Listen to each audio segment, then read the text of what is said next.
Hello and, well, wait there. 3, 2, 1. Hello and welcome to another day in paradise, and welcome to another edition of the Unapologetic Networking. In today's live video, there is nobody here, which is nice actually. I get to talk without somebody interrupting me. No, it's not nice. I'm waiting for more people to come on, but I do want to continue talking. Hello, Andrew Thomas. Hello, how are you? Hello. Oh, we've got 11 people now. That's nice. That's really cool. I know this has been. I was supposed to be going live in about 5 minutes, but I wanted to start a little early. Hello, KS. Hello, Darius Smith. Hello from the United States. Hello. I know it's early over there. Hello from Toronto. You should call it right. From Toronto. Hello, Michelle Thomas, the usual suspects. Hello. And yeah, guys, it's nice to hear from you. Thank you for coming in. I didn't really want to make this a quick discussion. I'm going to talk, and if you guys want to continue talking about it, we can continue talking about it.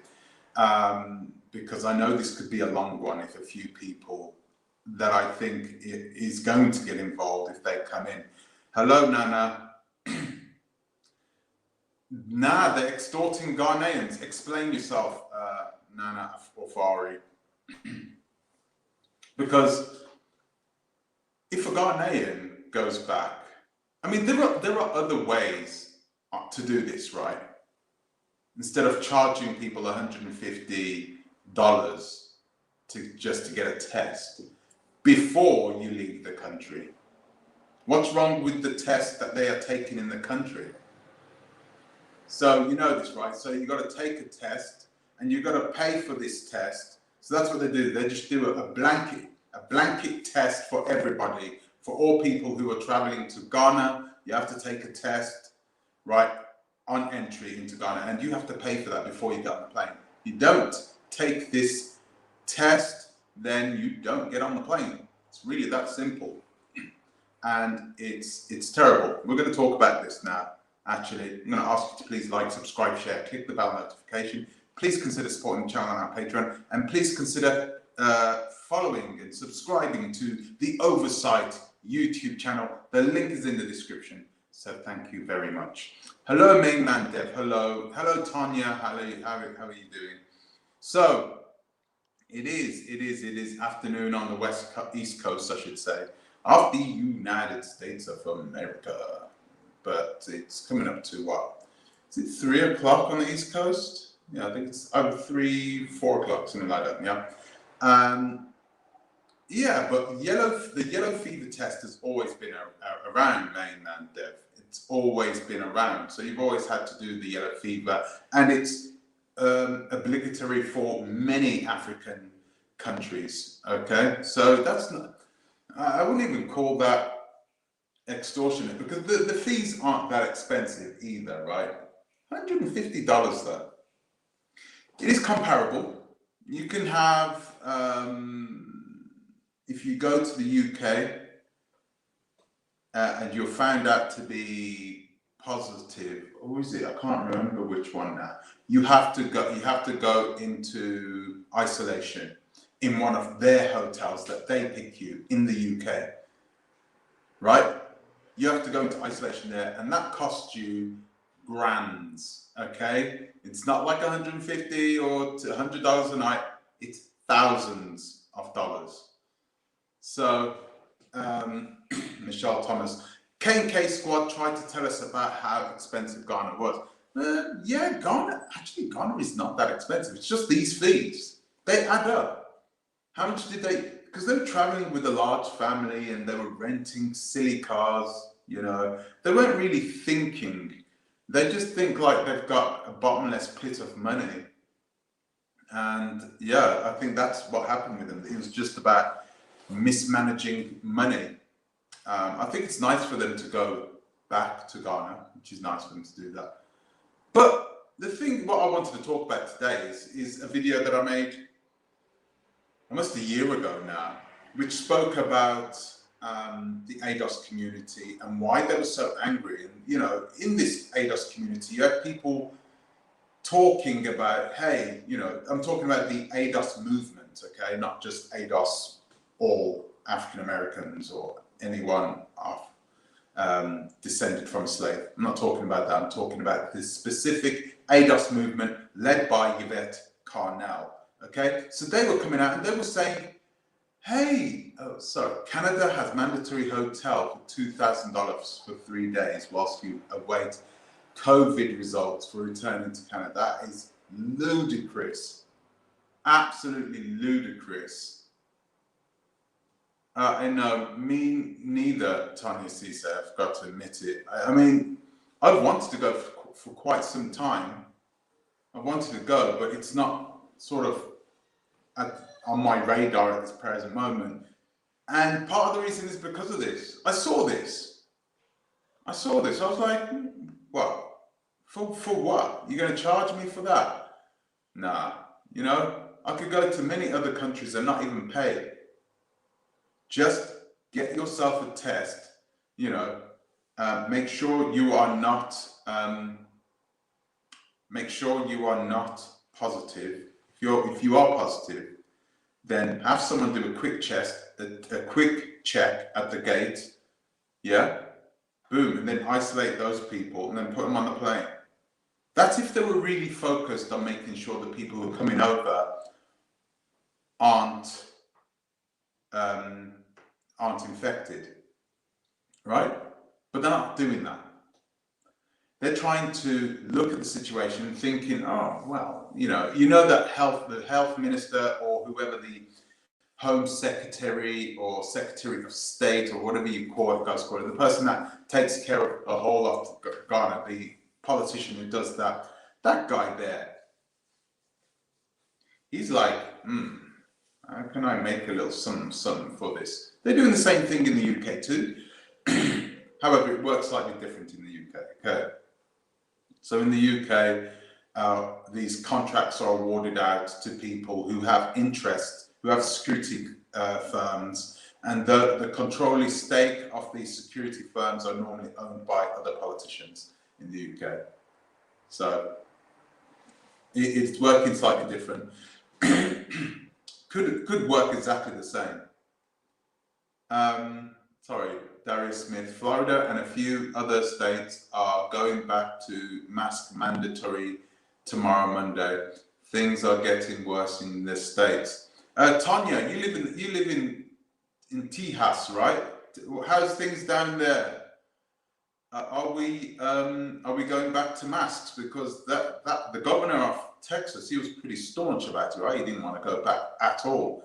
He said he's just going back to normal and that's it. You're going to have to take it. Is that the case in Texas? It'd be interesting to know.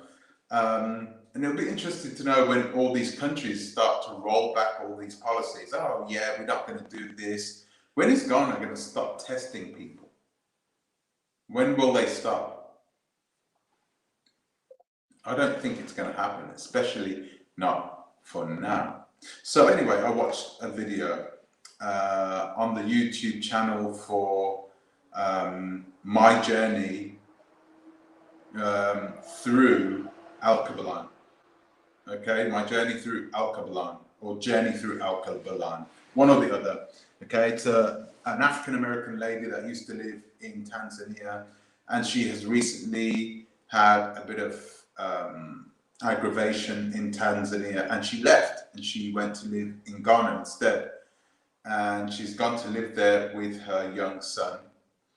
And they landed, and she was like telling her young son, everything is going to be good here, things are going to be much better, yada yada yada. They're not going to be like the people over in Tanzania. I don't know what kind of trouble she had in Tanzania, but apparently she had to leave. You know, it was trouble to the point in which she had to leave. And her son got found out, got tested, came back COVID positive, right? But the lady who runs this YouTube channel, it came back positive, it came back negative, so she was negative. But either way, they both had to be isolated. So they isolated them in a hotel room. It was $100 a night. They tried charging both of them $100 each per night, so it's $200 a night. And then I can understand, you know, I'm thinking about it now, because they were isolating both of them. But if it's the boy that's only got the V, and they were adamant that he doesn't have it, and it's likely, this is the accusation this lady made. She said that it's likely that there is something going on, and they have to have some sort of quota of positive cases going through their door. What on earth is that? Can you guys hear that? What on earth is that? Sorry. How funny is that? One moment.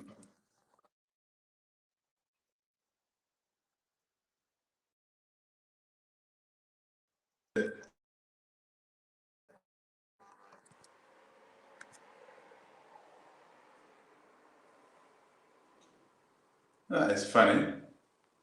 That was funny. There's like some sort of music coming on. Don't know where that came from. But anyway, yes, it is expensive. It's very expensive. So they were made to pay that plus the payment for each of their COVID tests. So we're talking just to get into Ghana with one person having a positive test, and it was the child that had the positive test. They were trying to charge them 300, 400, 500, 600, 700, 800, 900 euros, $900 just to enter Ghana. And the problem is that when you're in that situation, there isn't much you can do, right? You don't want to be sent back to Tanzania. You don't want to be sent back to Tanzania. So that's the gist of it, right? They know they've got you in a vulnerable situation, and there isn't much you can do. So she was trying to leave at one point, and she has a negative test. And when they were trying to leave, they were treated very nastily by the guards who locked them in, who had guns, and they were, you know, ready for any. They were clearly ready for any people that were trying to escape, if that's a thing. Is that what's happening now? Are people being locked up because they could have the virus? It's wild. It's a wild story, actually. I listened all the way through it. Our governor is a lunatic, yeah, but the people like him, Tanya. People like him. And the thing is, though, Tanya, if you try and do something about the people who are more vulnerable to the actual V, then perhaps they can do something where they won't need to, you know, be in a position where all those people who could have adverse, you know, major adverse effects from catching the V, right? Where those people are safe, and the other people who are able-bodied, who can work, those people are tested thoroughly, and those who are tested. It's like the government. It's like the governor is turning around saying, hey, do you know what? I trust you. If you have the V, please, you know, tell us. Test yourself every single day before you go to work with a quick tester. Do this, you know, put all these precautions in place. And if you do that, then you're not going to spread it. Because who else in the state of Tejas now, who else in the state of Tejas is going to turn around and spoil it for everybody else? They won't. They won't. I have trust in them. I have trust in the people. I think that's why he's getting a lot of, you know, plaudits now, isn't he, the governor of Tejas? I've always worn masks and will continue to do so. I could care less what the governor is lifting all mandates. Yeah, do you wear a proper mask? What do they call it? An SPF? SPF, that's, yeah, whatever. SFP 177. Do you wear a proper mask? Because some of the masks are worthless anyway. And a lot of people have been wearing these worthless masks for ages now. We listened to our governments who told us, you must wear them, you must wear these. And they didn't do anything. They didn't. Ultimately, we now know that those masks didn't do anything. Can you verify what the woman is saying, or are you just taking her word for it? I'm taking her word for it. How can I verify what she said? Was I there? No, of course not. But it's not just coming from her. It's coming from multiple people, isn't it? This is coming from multiple people. This is not the first time we've heard this. And the nasty behavior and everything from the nurses and the doctors at that center, that's one thing. Okay, some of them are not really trained in customer care or customer service, so they're going to take things personally when you start shouting at them.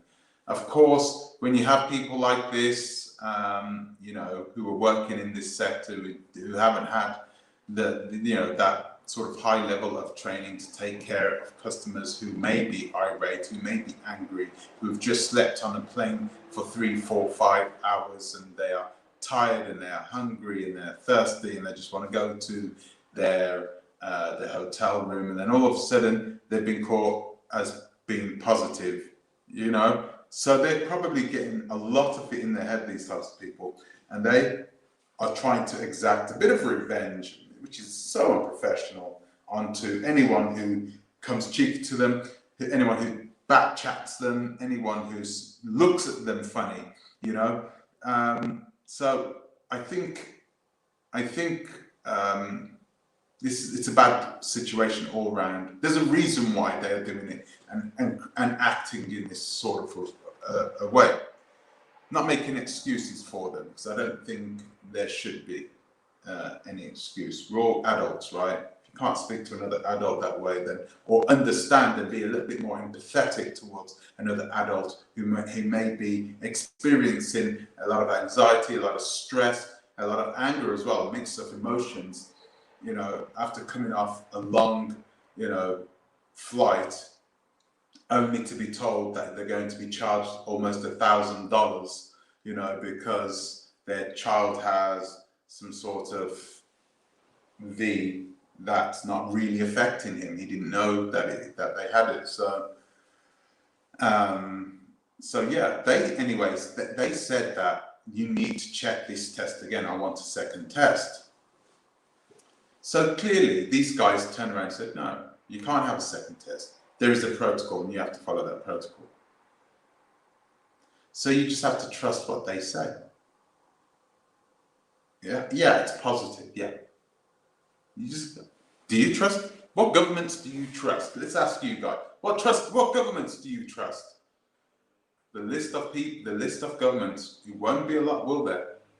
There's not a lot of governments we can trust. So she made the accusation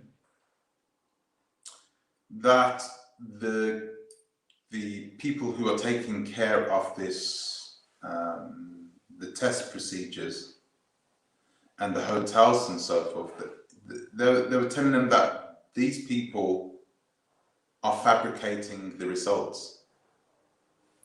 They're fabricating the results to get people to have to pay more, period, to bleed a bit more money out of them. Now, the question is, do I believe this?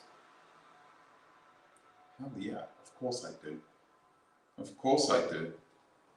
And this is why I was talking about the ADOS community, the ADOS movement, and the things that they were saying last year when they were saying, hey, you know, this year of return, I wouldn't trust it. Sorry, there you go. I wouldn't trust this year of return. It's nothing but a sham for people to make some money. You know, don't trust them, don't trust them. And I think a lot of us were like, we just turned a blind eye to what the ADOS movement was saying about this year of return, because the ADOS movement don't tend to be able to articulate themselves without getting angry or, you know, not swearing, but being offensive sometimes. They're not, many of them, most of them can't do that. Some of them can. And so many of us don't listen to them. It's not about what they're saying. It's about the way they're saying it. It's about the reputation they've built up. And they haven't built up a reputation of being fearless individuals out to fight and protect the people that they love, you know. It's more about, you know, they speak more about themselves, and it's more about projecting this image of anger, and it normally gets, you know, gets directed at those people who look like them. That anger normally gets targeted at us. So a lot of people, especially in our community, we don't listen to them. We're like, another angry ADOS movement member. Here we go. Same old, you know. When in fact, a lot of the things that they were saying, especially last year with this C and this V thing, you know, a lot of those things they were saying last year might have been the truth. They might have been simply looking to employ a method of milking people who want to go back and discover their own roots. Why are we surprised at this? We have people who are paying money to go in and see where their ancestors were being held before they were put onto the boat bound for a country that they'd never seen or been to. And we get charged for that? Is it something that we should get charged for?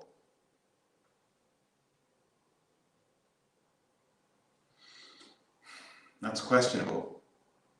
The other, like Auschwitz, those places you get charged for going in, but do descendants of those victims, do they get charged for Auschwitz? Auschwitz is a small town in Poland, if you don't know, by the way. So a lot of atrocities happened during the war, right? So I'm not sure if the descendants of those victims of Auschwitz that they have to pay. I don't think they do. I don't think they do. And it wouldn't matter if they did, simply because they've had reparations. You've got to remember this. Germany paid those people reparations, paid their families reparations, and now their families are doing extremely well, right? They're doing extremely well. So, what can I say? I truly believe that we're in a situation where we're being taken advantage of. People are taking advantage of us at the airport in Accra. And it goes against a lot about what we've been talking about, right? That a lot of people, Tan, we need moderators. Oh, let them chat. Let them chat. No, maybe soon. No, another day though. Couldn't care less, funny to be honest with you. So you have these people, and it shouldn't be a surprise to us, right? It shouldn't be a surprise to us they're charging these moments which were set in stone and been taken care of because of our ancestors. We are those descendants. We are the descendants of slaves, not anybody else, right? We should get a say. We should be taken in to see this place, and we should have somebody comfort us, say, hey, this happened here, it's okay, you know.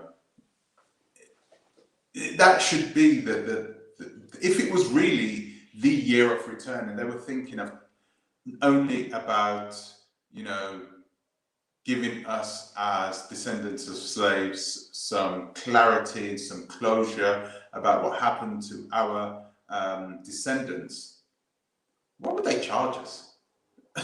I'm sorry, but why would they charge us? Yes, we were bringing in billions anyway into the economy. We're bringing in billions into the Ghanaian economy. So why not use some of that money and say, hey, let's have someone who is a psychologist or someone who permanently stationed there, you know, or, you know, what do you call it? A counselor, a grief counselor, someone who can talk to the people as they're going through, and his story.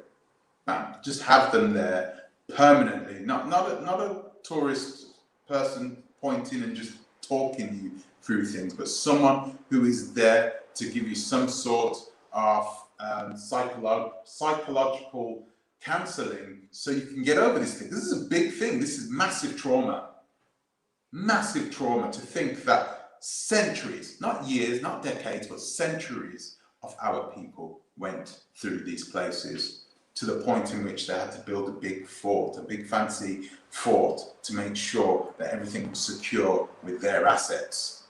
You know who I'm talking about, right? So here we are.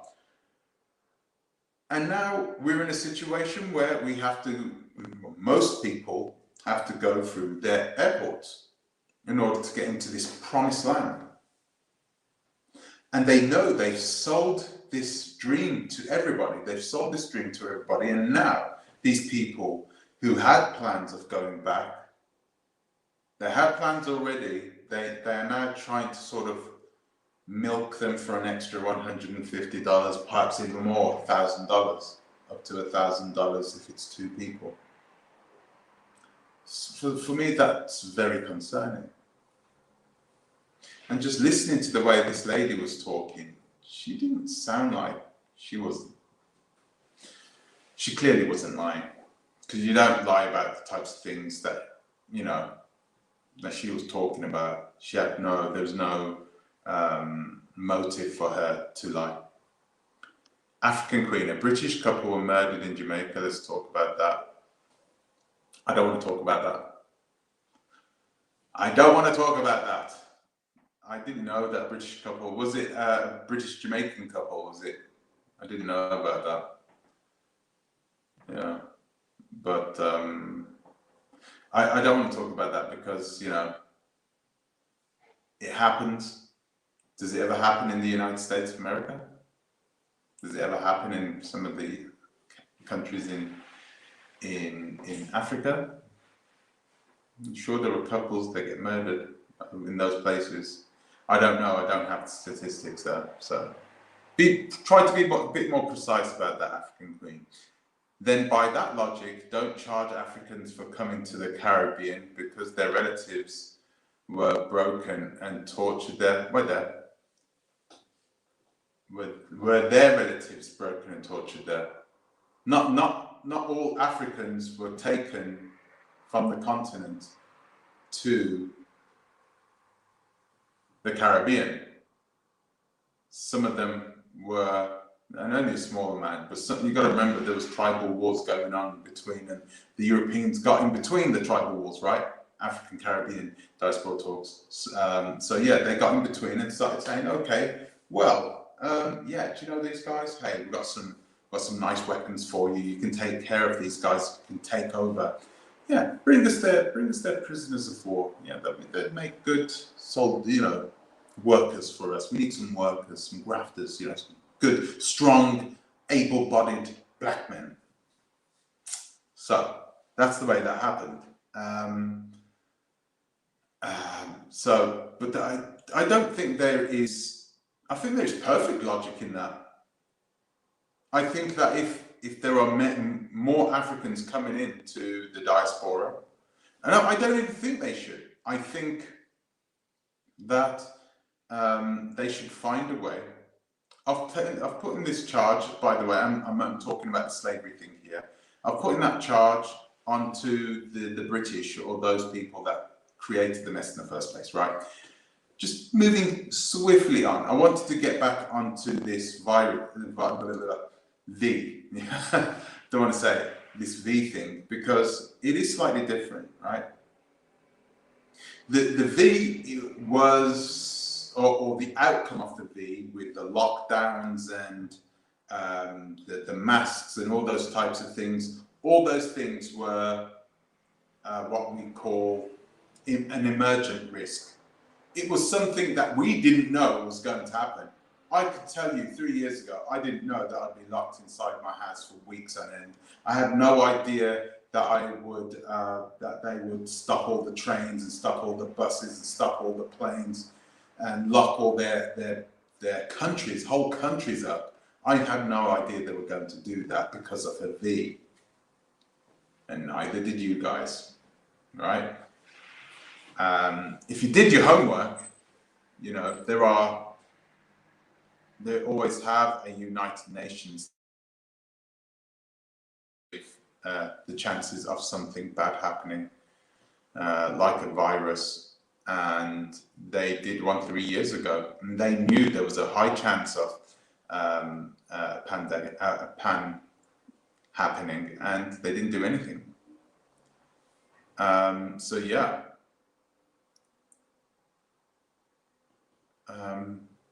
Glitterati Entertainment. The testing in Ghana is a whole industry collecting money from people online, is linked to so many industry and smells so sus. I totally agree with that, Glitterati. I don't think that everybody that they are saying is positive. I don't think they're positive.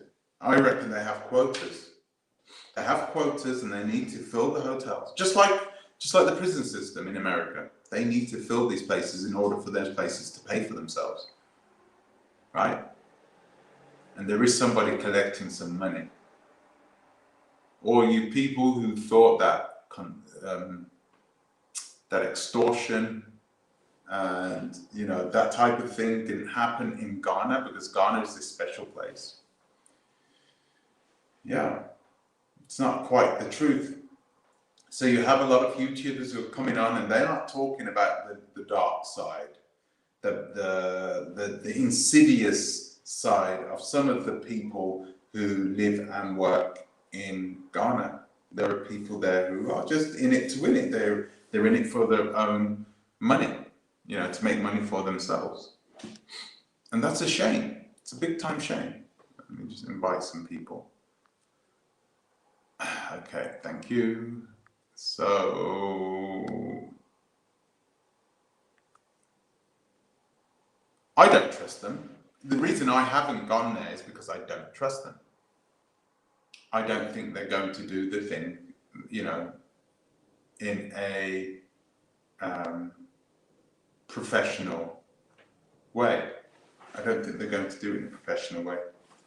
All these people are going to do is they are focused on making money for themselves. And if you're a, you know, Ghanaian security guard and you're making $300 a month, which is pretty good actually for Ghana, $300 a month. If you're a Ghanaian security guard, you're going to fight for that. You're going to fight for everything. You're going to make sure that the people stay inside the hotels and everything else, that they do everything right. And it's sad. And DMF, just like you're collecting subscription by your false narrative. How's my narrative false? That's sus. That is the most suspect thing I've ever heard you say. How is it even false? Did you even read it?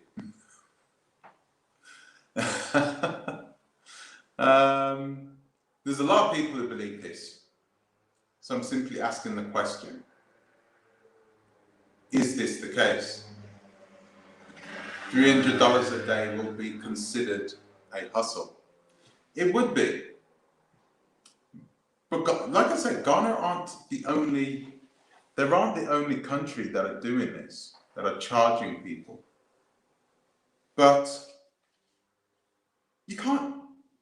I mean, personally, I can't. I don't trust them. No, I don't trust them. And this is part of the reason why I won't go to any place like that until COVID gets taken care of. So African Caribbean, I want to add her to the stream actually, because she normally has a good take on things at times. Hello, are you there? Can you hear me? I'm here, and I'm gonna have to challenge you on what you said, because I feel like you tried to twist what I said. For you to say that Go it's ahead. wrong for. Oh, can you hear me? Hello? Can you hear me? Yeah, I can hear you loud and clear. Go ahead. Okay, right. I think there's a delay. Right. So for Yeah. you to say that it's wrong for Ghanaians or any African nation that was affected by the slave trade to charge diasporans to come back and see these, now, they're basically tourist sites. I'm not understanding what the problem is with them charging that. Because like I said, if let's say you had Ghanaians that went over to Jamaica, and okay, what we're gonna start charging them? Is it like, what's the problem with charging? Wait, sorry, I don't understand that. How's that even the same thing? Explain. Right. So you're saying that it's a problem because our ancestors were taken there, right? Yeah. No, So taken from there. Yeah, they were taken from there and they were dropped off, let's say, in Jamaica. So by that virtue, then is it okay for, let's say, Ghanaians to just come over for free? They could just come to Jamaica for free, do everything for free, not pay for anything because, their descendants were dropped off there and tortured there and broken there and enslaved there. Ghanaians don't pay to come into Jamaica as a country. But I'm saying if they're going to all these Jamaica different sites, I'm talking about different sites in Jamaica. Sites in Jamaica? Yeah, because we're talking about sites, because you're talking about sites in Ghana. I was unaware of the sites in Jamaica charging people. Of course they charge people in Jamaica. Of course. Of course, you can go to places and get charged to go to sites. I'm of Jamaican origin. And so is my dad. My dad is Jamaican. I haven't been to Jamaica. Okay, tell me. Okay, so tell me how much they charge them. You don't know, do you? I've just said I haven't been to Jamaica. Know if they do charge them. I know, I'm saying, but you don't know. You can easily find that out. You need to find that out. I can pick up the phone.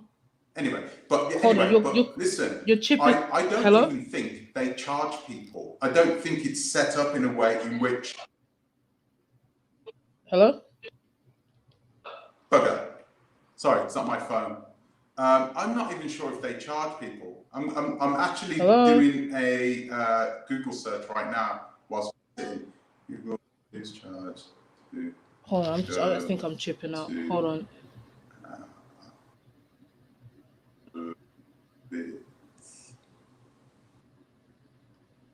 Okay.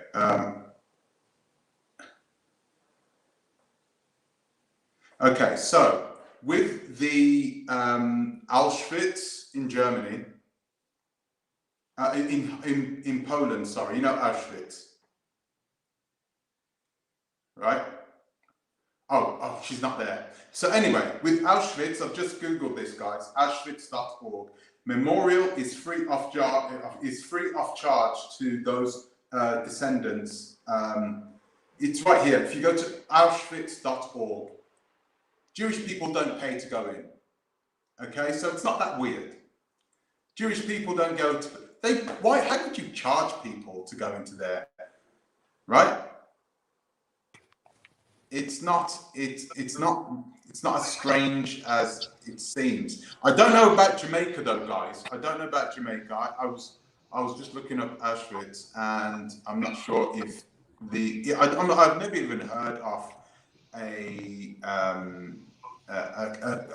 I'm sure there is, but I'm sure some of them were destroyed during the some of the slave castles and so forth. They were destroyed, weren't they, during the No, there wasn't a war. There was some sort of thing which sucked all the towns and the villages into the water or something like that. I can't even remember off the top of my head. But I'll be lying if I said I knew. Subril Trefibre. Hello. Hello, how are you doing? Hi. Sorry, I couldn't see all of your name in the thingy. That's all right. I'm Ghanaian by origin, and Yeah. I don't know you. I don't know your interest in. You might have an interest in Africa, but I don't know your interest in Ghana. And your title says is Ghana trying to extort African American visitors. And I want to ask you a question: are African American visitors the only people going through the airport in Ghana? No, there aren't. So why have you titled your video that way? Because the woman who made the accusation was an African American woman. She's the one who's made the accusations. And I haven't heard any accusations from any Jamaicans or anybody Do you have else. an evidence? This may be the case. Do you have an evidence? Yeah, of the that? video. Yeah, there's a video. No. If you want have you got an evidence? Have you got an evidence to that? Evidence of what? Right sorry. now, to the woman's accusation. Have you got an evidence to that you can show to your audience? If I had evidence, I wouldn't be calling it an accusation. I would be telling you that it's exactly what's happening. When you want to do a video and make an accusation, you come with proof to your audience. No, I can ask those questions. Ghana is charging 150 for every visitor that goes through the airport, including native Ghanaians. They are not trying to extort African Americans. If you can't afford, stay away from Ghana. Ghana is not forcing you to visit Ghana. If you cannot afford it, you are a Caribbean. Let me ask you this. So let me ask you this question. Go on. If you're a Ghanaian, and I'm asking a question, right? If you're a Ghanaian and you go back to Ghana and you get found out as being positive at the airport, what do they do with you? What can they do? They can't deport you back to where you came from, can they? They can't leave that. They don't have anything else. They have different rules for those people than they do for those people who get found out who are positive, who are actually from America or Mexico, from wherever. What are the rules? And that's the point. There is a big difference with that. I don't know what the rules are, but clearly they can't deport them. That's because they can't deport them. If they are Ghanaian, okay, so if they are Ghanaian, then where do they send them to? If they are Ghanaians, where do they send them? Use your common sense. Use your common sense now. It's not about common sense. It's about you making a video and coming with proof, coming with all the evidence you have attached to your video and making it, believable. You've made so many videos accusing people that later have turned out to be false. I don't need to, sweetheart. I don't need to have evidence to ask the question. You don't need to have evidence. I can always then you are a gossip. You are a joke. You are a gossip. You've got nothing to do. Don't shout because we can't hear you when you shout. Just speak normal, please. Go ahead. Whether I shout or I speak at a very low voice. Everybody's gonna hear me, so it makes no difference. But what I'm trying to tell you is, the way you've titled your video is like that $150 is purposely targeted at African Americans. That is what I don't understand. It's not just the $150. It is also the charge that they're charging people for the hotel once they get found out as being positive. What is your business with that? Why don't you concentrate on... What is my business with it? It's my business because I want to question it. I ask the question. You want to question what? The question's on the front of the title. Come on now. Are you wasting time now? I'm not wasting time. I'm questioning your motive. I'm just questioning your motive that a grown man like you... My motive is to ask the questions people don't want me to ask. is That's the baloney. case. Your motive for this video is baloney. It's got no substance. And you're a grown man that should be doing something very good with your life. I mean, this video, you are... Don't shout. Listen, you're breaking up. You don't have to shout into the microphone. We can't hear you when you shout. Sorry, say it again, but say it normal. What I'm trying to tell you is that your video, the video you're trying to make, you are giving the impression that the $150 is purposely targeted at African Americans. It's already out there. People think this already. It's not me. Everybody. Oh, do you know what? What I'm trying to tell you. This is already happening. No, what I'm trying to tell you. What I'm trying to tell you is that I'm talking for a moment. I'm going to talk for a moment, okay? I'm going to talk for a moment. Sorry, I'm going to put you on mute for a minute. Please, just listen to me. Right. This, people were already saying this. There were other YouTubers already saying this.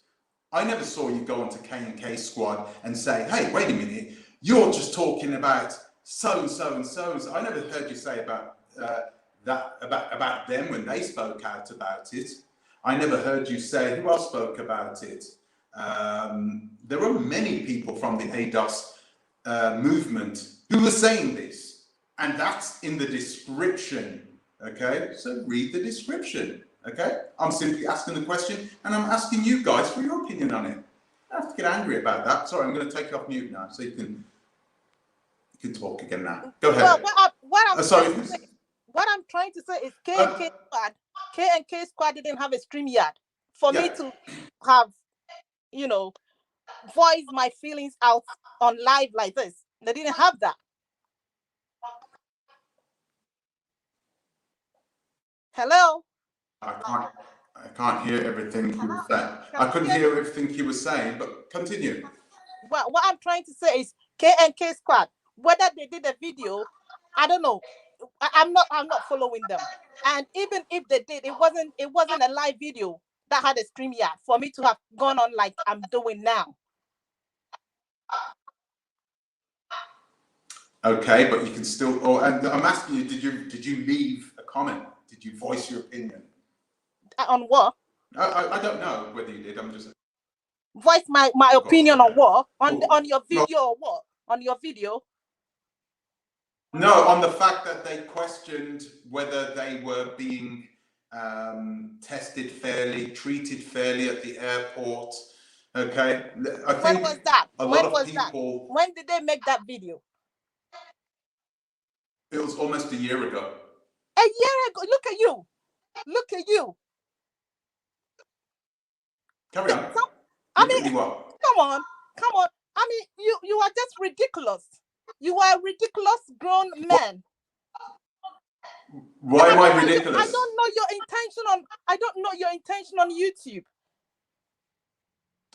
On YouTube? This video you're making has no substance. It has no substance. It has no validity. It's just total baloney. It has no substance, but yet here you are. Because you always make a video with no proof. This is exactly my point. You made a video about ES.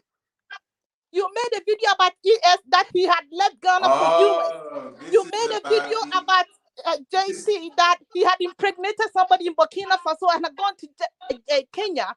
You've made so many damning videos about people that you've got no proof. What is wrong with you? I can ask the questions. I ask questions, and then I get people's opinions because I appreciate people's opinions on these subjects. It's not illegal to do that. I don't know your interest in Africa. Have you been to Africa before? What have you been? You are a Caribbean, and the number of the crime rate in Jamaica is just staggering. You need to concentrate on that. Where do you think? So where do you think? Don't you think people from the Caribbean? Don't you think those people from the Caribbean I don't care where they came from. What I care is where they are living now. The land they are on is in the Caribbean. That's where you need to concentrate on. Leave Africa alone. You are a Caribbean. You are a Jamaican. Jamaica has got so many problems. You've never made a single video about Jamaica, about what is going on in Caribbean.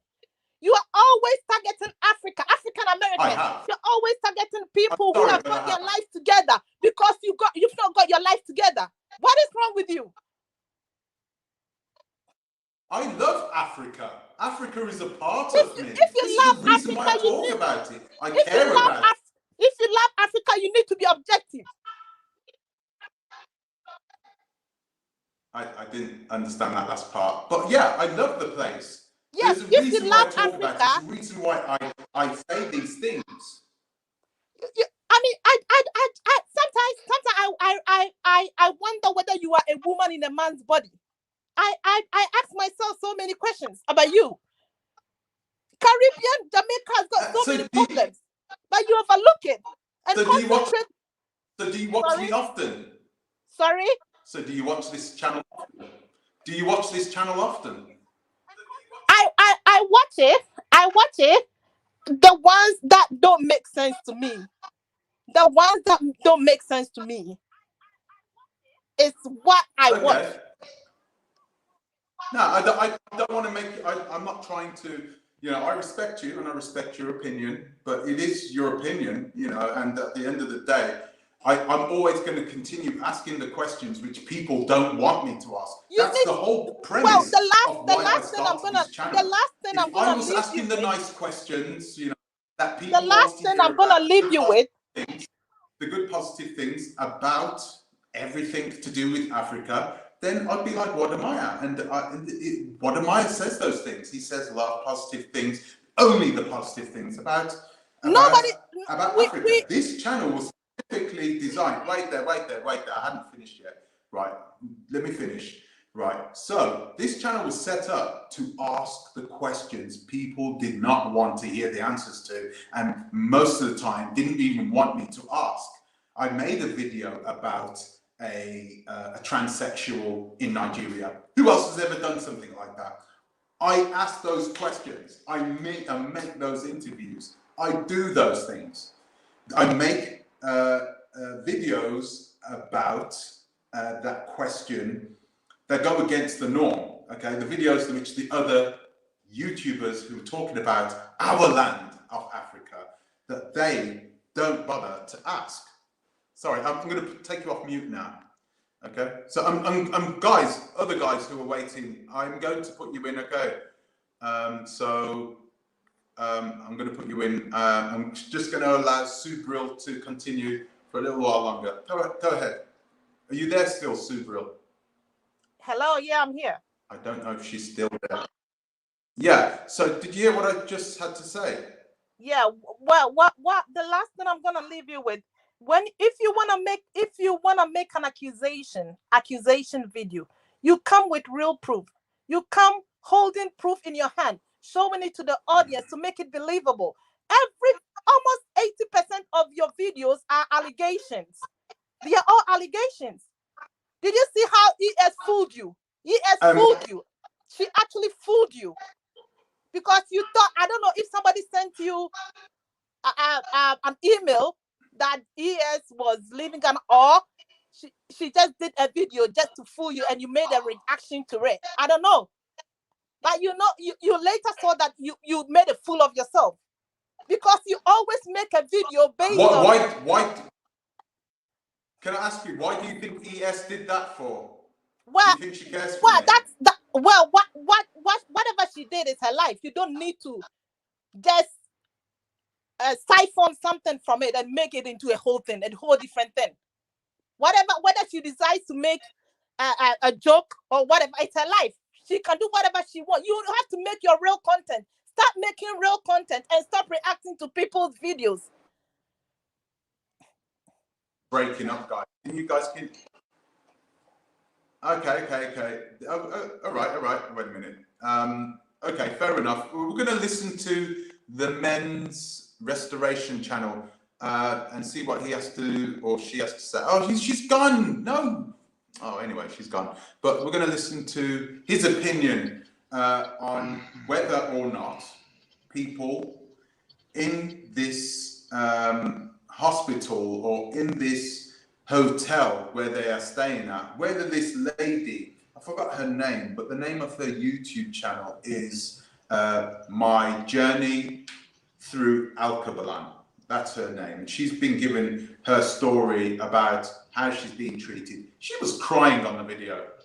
I don't think she was making up what she was saying. She was giving her experience, telling her experience of the way she's being treated there by the medical staff and by and how that she's been extorted for money. Do you think it's actually extortion, or do you think it's just, hey, this is just the way it is, and no one's telling you to come to Ghana? What do you think? Hey, thank you. I've been living in Ghana for 12 years. Can you hear me clearly? I can hear you loud and clear. Okay, I've been living in Ghana for 12 years. In and out. I've been in and out of Ghana 3 times since last year. Everybody pays the fee. Mm-hmm. Ghanaians have been quarantined as well. One thing she didn't mention in the video, I'm not questioning her story. I don't move on hearsay and conjecture.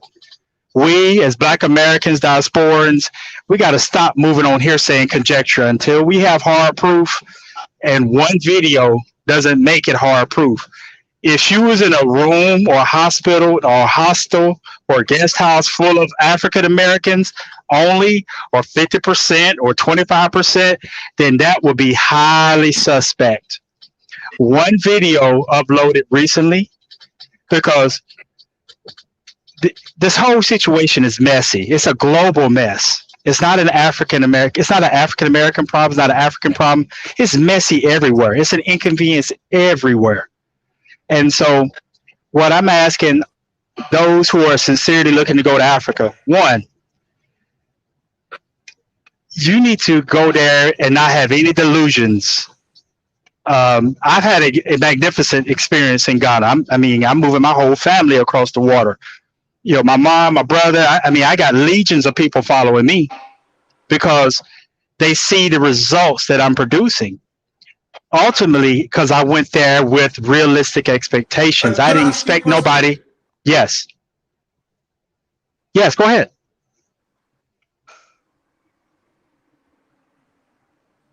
I'm here. I can't hear what you're saying. I'm not sure if you guys can hear me. I don't think it's my. What about testing? Wi-Fi. I'm sure you guys can hear me. But anyway, okay, yeah, I can hear you. Go ahead.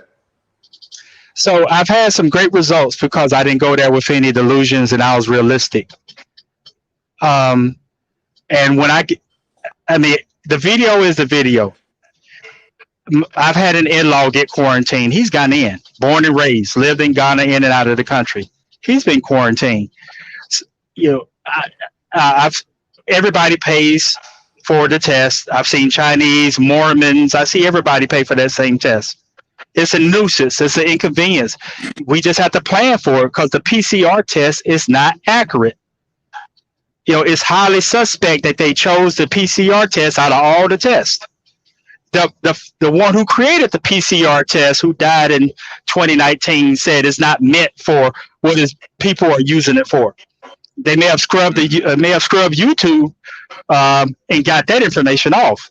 But ultimately, for those who are looking to go to Ghana or anywhere in West Africa, again, I have 12 years experience.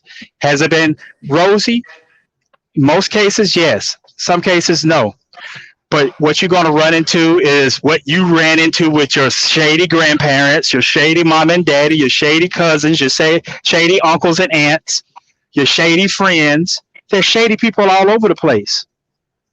And can I say this? Let me say something though. Right, you're saying, what you're doing is you're talking about conjecture and hearsay. So yes. You're saying that when we hear people make these types of accusations, we shouldn't talk about it. We shouldn't question it. Are you saying that we shouldn't do that? Because do you know what that sounds like? The way you formulated the title was okay. Yes, I don't have a problem with that. Because what you did in the title was a question. I'm okay with that. You within your right to ask the question. I'm just saying that for the broad sweeping generalizations, that some in your chat, in your comments will make, and what other YouTubers are running with this, because most of us have a natural disposition to distrust anything with black skin. Yeah. You at least ask the question, and it's a difficult question. It's something to be considered. I don't have a problem with you asking questions. It's your platform. It's an intelligent question. It's definitely a concern. Anybody who's looking to go to Africa need to be prepared just in case, because if there is a nefarious, some scoundrels running a scheme, you got to be ready for that. If it's just a PCR test, is because it's a highly flawed test. The WHO came out and said this. The WHO said it's a flawed test. So are we going to indict all of Africa or all of Ghana because of a flawed test system? They working with what they were told to work with, to be in accordance with the UN and whatever bodies they are a part of. And that's all I want to say. You know, I don't have any hard evidence. One video doesn't make it hard evidence. There's not a hotel of African Americans in this. You know, she could have easily said, "Hey, there's 5 other people here with me, 10 other people here with me." I don't want to dismiss that woman's experience. I wouldn't want to pay another $300-400 to be inconvenienced. I'm just asking people not to indict all of Ghana because of one. Now, if this become a trend, then we may have some evidence. Thank you. Yeah. That's all I wanted to say. Okay. No, that's well appreciated, and thank you for coming in. So, well, you heard what he had to say. It was, let's have a look. So, yeah, so you heard what the last gentleman said. You know, we need to be careful. We need to be careful because the reality is this: you have people out there who do have these certain thoughts about West Africans in general. You could say it about West Africans in general. They do have these thoughts that they are always after one thing, that they are people who are opportunists and that take advantage of anyone. And those people there in West Africa, and especially in Ghana, because I don't know about the other places, but I know about Ghana. I've watched all the people, we watch a lot of these videos from these YouTubers who go over to Ghana, go in there to be accepted by the people. Here I am I'm a descendant of a slave, so I'm from this place here, this beautiful land, and they expect to be accepted by them, and they're like, you know, a Bruni, you know, a Bruni. You know, they are a foreigner, which is okay. Okay, we are foreigners, right? We are foreigners, but we don't expect that. We get treated differently. We get outcasted. So I don't think it's wrong for people to have that thought, to come over there and think, wait a minute, you're treating me differently. Because a lot of the people there, and I've heard this, and I'm not sure if this subscriber is watching this now. He told me, another subscriber told me the other day on the phone, hey, do you know what? You're going to do business. You're going to do business there on the continent. You're going to be doing it in Ghana. He didn't say Ghana. He said West Africa in general. He said, you're going to be doing business there. Bring a white person with you, because they just treat them differently. They treat them with more respect. That's what I was told. And it's a horrible thing to hear that. It's a really horrible thing to hear something like that. But yeah, that's so we have this being taught to us, and when we go there, we get treated in this nasty way. I don't know if you guys actually watched the video, but you get treated in a nasty way. People ignoring you when you speak to them, you know, locking you up, you know, behind a cage. I'm sure it happens in other places too. But this woman who had this, she was who had this altercation in Ghana, in this Ghanaian hotel. She was only talking about Ghana. And the other gentleman who came on, actually, I didn't ask about this. So if you're Ghanaian and you come back to Ghana and you get found out as being positive, you have to pay for a hotel. What if you don't have the money for a hotel? What happens? Now, that would be an interesting question. In the UK, if it happens, you go back to the UK, you get found out as being positive, they will take you to a hospital. But you're then afterwards you'll be sent into isolation in your own house. Okay, you won't have to stay in a hospital whilst you have it, unless you develop complications, you know, respiratory complications or something. They don't keep you in a hospital and charge you. Okay. NHS or GHS dismisses claims on viral videos about fake COVID-19 tests at airport. Of course they do. They're not going to come out and say, oh yeah, okay, fair enough. GHS are not going to come out and say that. Do you put it past them? Would you put it past them? I don't know.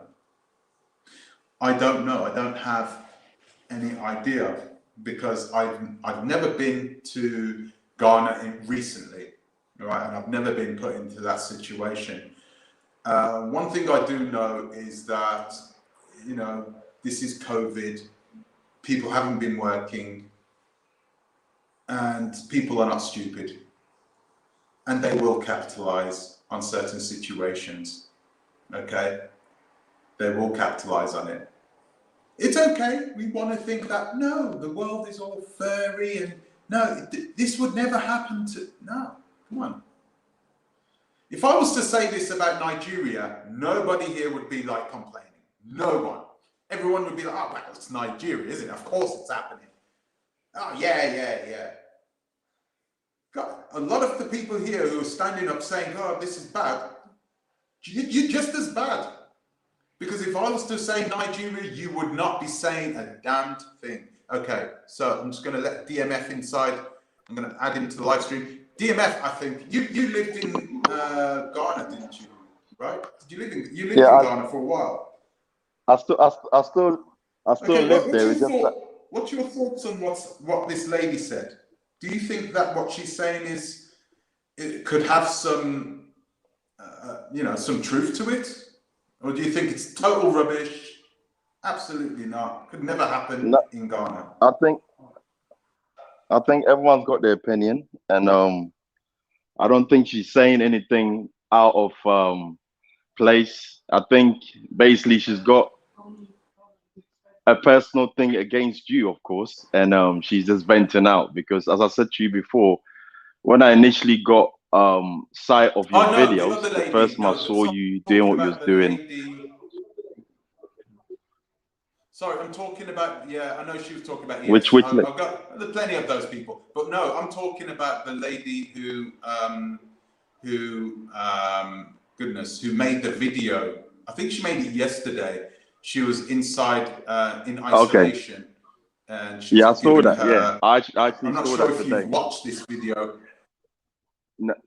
Yeah. Oh, you watched it. I saw it. Yeah, I did watch it because I saw Go Black to what's it called? Go Black to Africa. I saw him talking about it, so I actually went on the actual video itself and I looked at it. But I mean, she just voiced her opinion upon her experience of what she went through. So, you know, I can't really dismiss her truth. That's her truth, and I wouldn't say that that's what everyone experienced, because obviously, as you said before, I've been to Ghana myself. Yeah, one thing I would say is when I know a lot of people are not gonna like what I'm gonna say. Yeah, but I'm gonna say anyway. You know, like over here, right, in England, right? You know, you got people that are not truthful. You know, you got liars, you got pretenders, you got actors.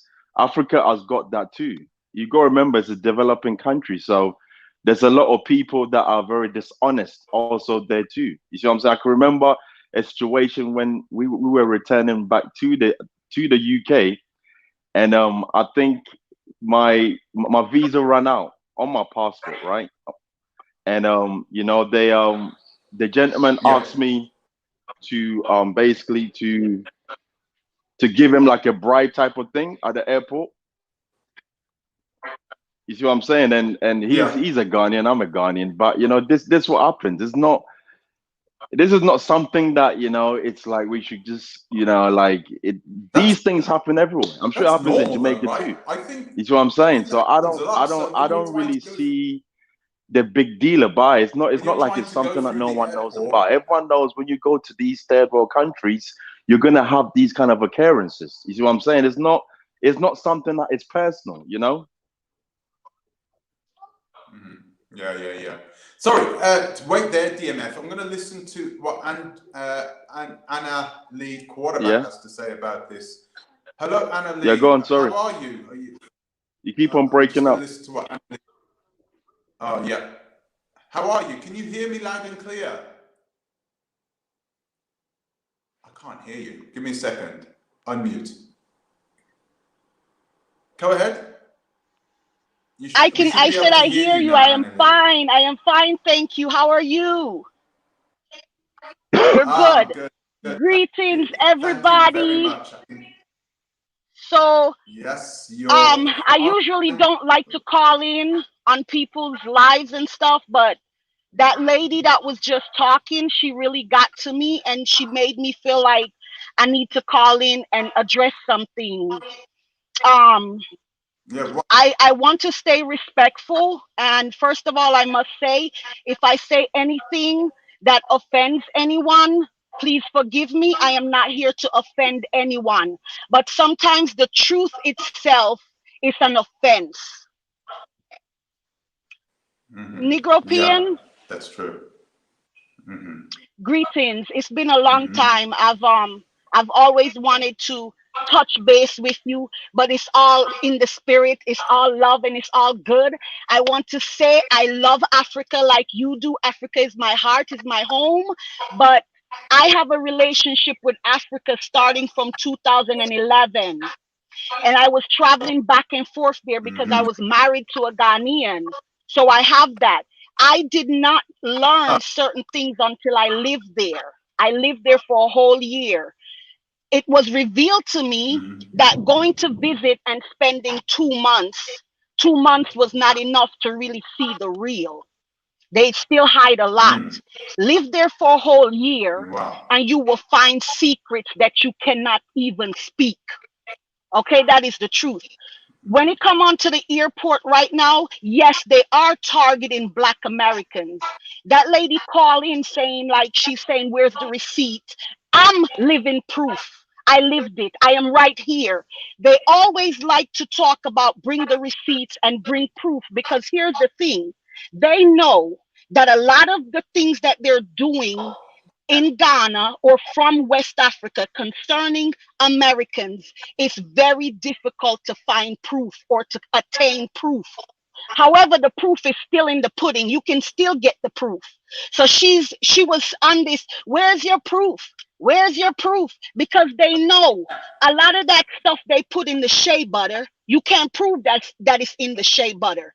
When you go to the so-called shrine of the fetish priests with people's pictures, they take your face, they take your picture, they take your hair, whatever they can take of you, and they will put witchcraft on you. They know that it cannot be proven. It's very difficult to prove it all. Amen.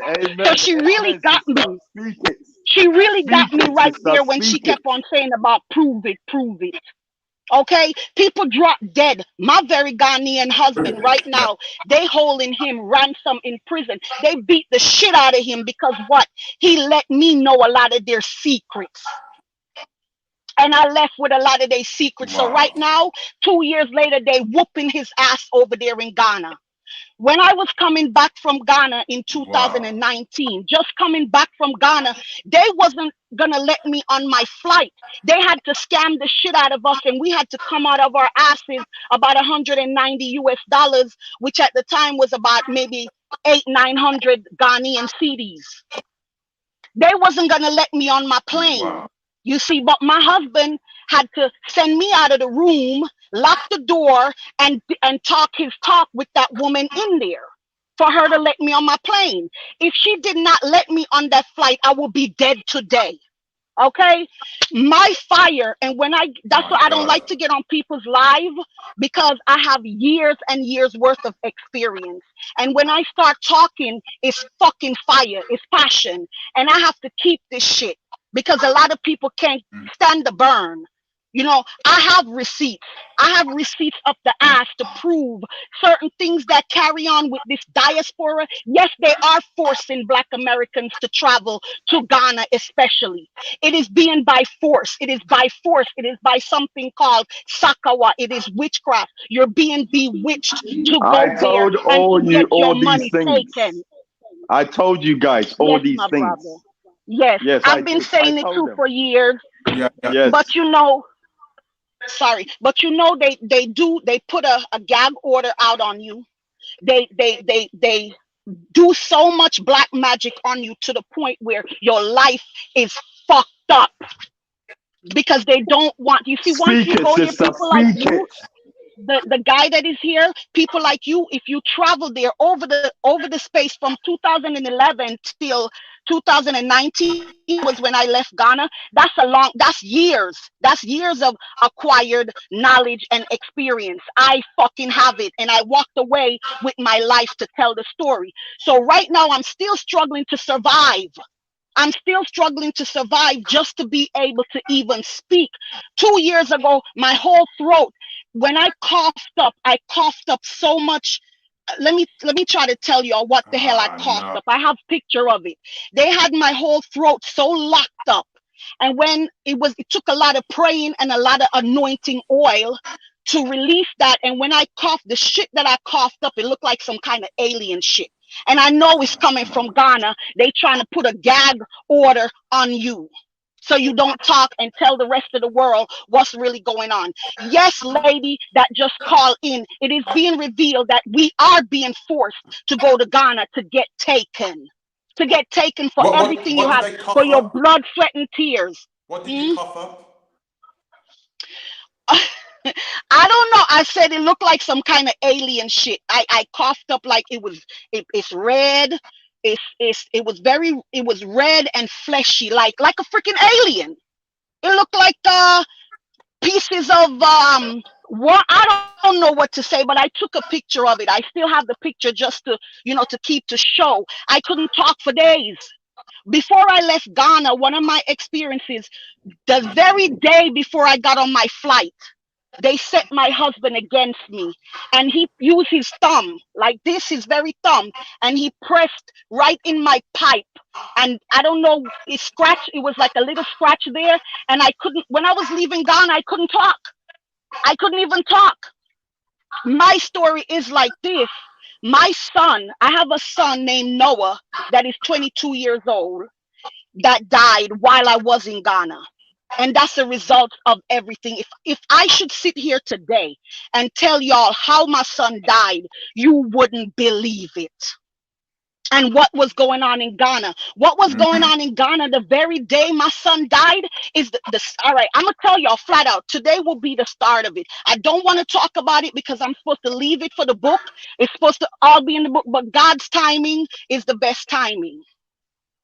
While I was living in Ghana with my husband, now my husband, according to immigration, I filed for him. He received his visa twice. He was approved twice.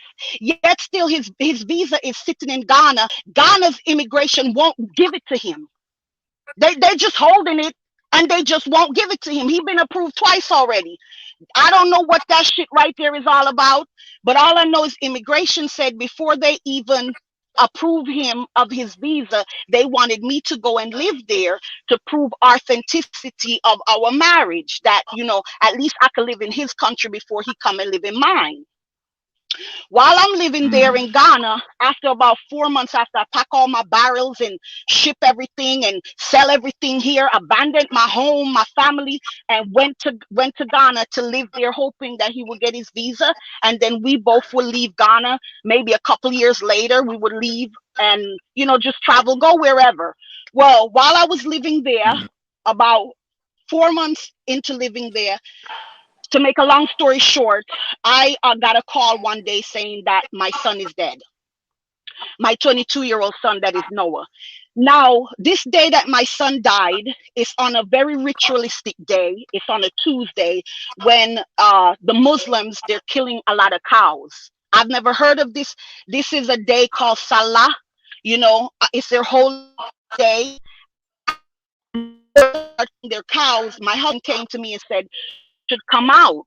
You know, it's a very festive thing. And I said no, I didn't want to go. But eventually I went and I saw them killing their cows. They're cutting the throats, they're cutting the arms. Well, in the midst of that, I was standing in their prayer at the mosque, you know, because his people, they own like this big old mosque. And at the mosque house, they were killing the cows all around.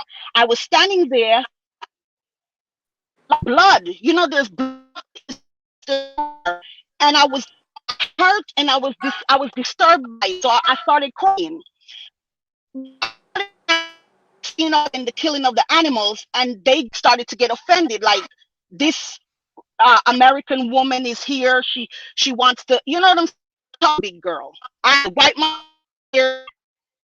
I'm gonna be a big girl, not gonna offend people by crying about their festivity. So I dried up my tears and I moved along. I'm watching my husband, his family, and everybody, and I get a call from America saying, Mom, Noah is dead. He must have got hit by a truck or something because his head is off of his body. I look right in front of me. They're taking the head off of a cow. Then she goes, and his left arm is severed. His left arm is like not attached to his body.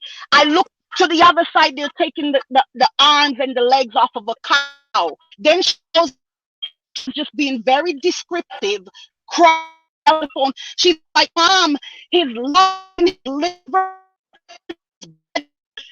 get out. My eyes of the cow, and they're scooping up the lungs and the liver, and all of that stuff is falling out of the cow's body. And as she's telling me all of this on the phone, and it went like a total circle.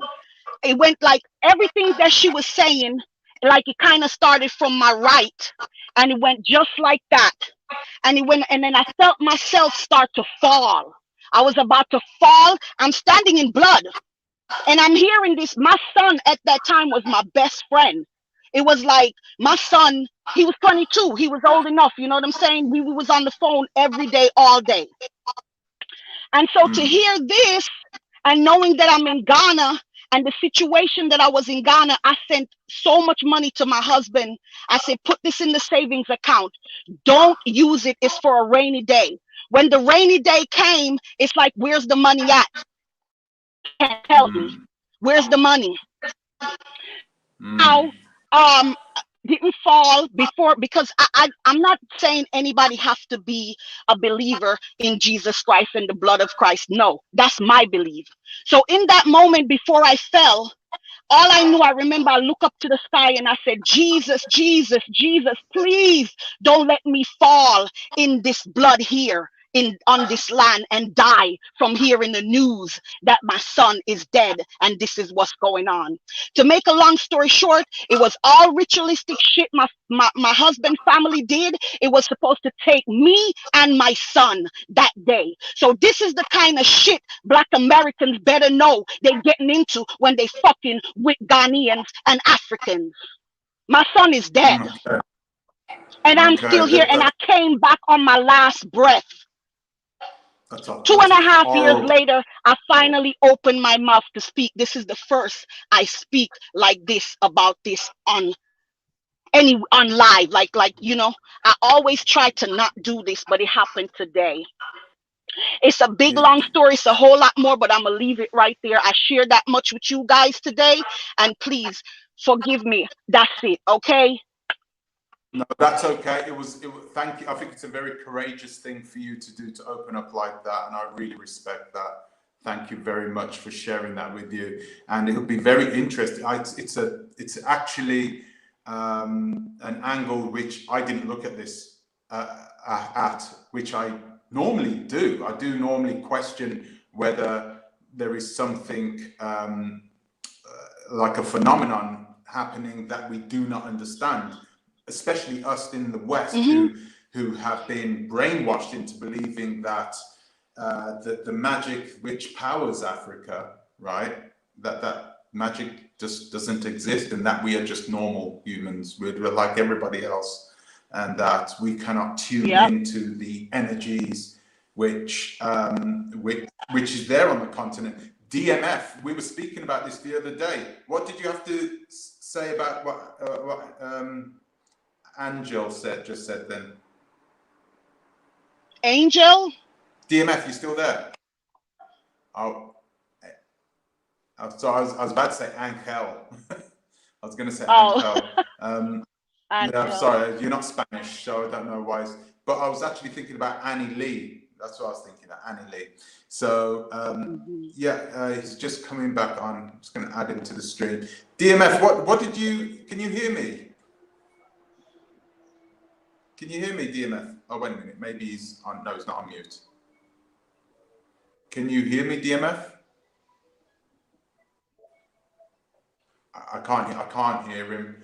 But like what I was saying, I genuinely do believe that He's not. There are, telling you. DMF. Hello, DMF. Yeah, I can hear you. Hello. Yes. Yeah, I can hear you. Yeah. You heard what? I can hear you loud and clear. Yeah. I can hear you. Can you hear me? Yeah, I can hear you loud and clear. You heard what Angel had to just say then. What do you have to say? Do you believe that something insidious, there is some sort of power that's working against, more specifically against African Americans, that's causing? Yes, I can hear you loud and clear. I can hear you. I think right.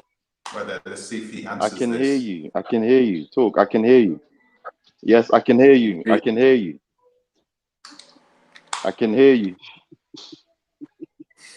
I can hear you. Yeah, hello, I'm still here. I can hear you. Yes. This is what happened. Yeah. Wait a minute. But he's in England now. Let's have a look. He says it.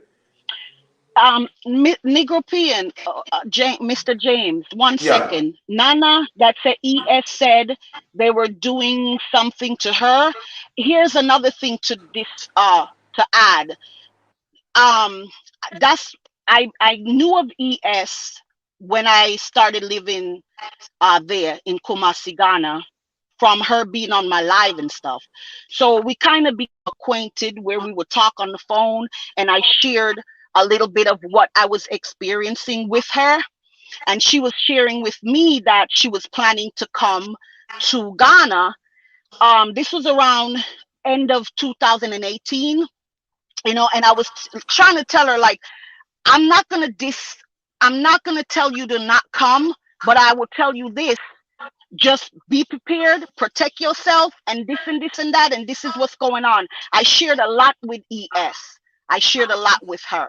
And unfortunately, by the time she got to Ghana, another thing, she was asking me to stay there. When it was time for me to leave, my life was at stake. My life was in jeopardy every second.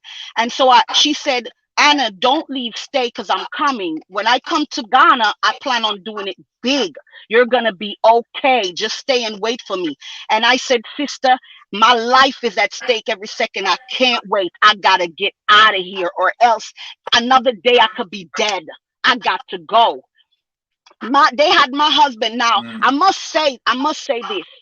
My husband is a loving man. I know that's not him. When he's pulling knives and putting knives to my throat, and he's threatening to kill me every day, he's trying to kill me. He's trying to take the TV to bash me in my head.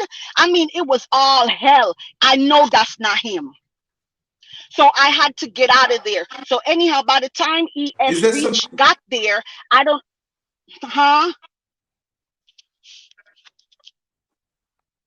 Is there something, you think there's something inside him that's, or some sort of spirit? Oh, most definitely.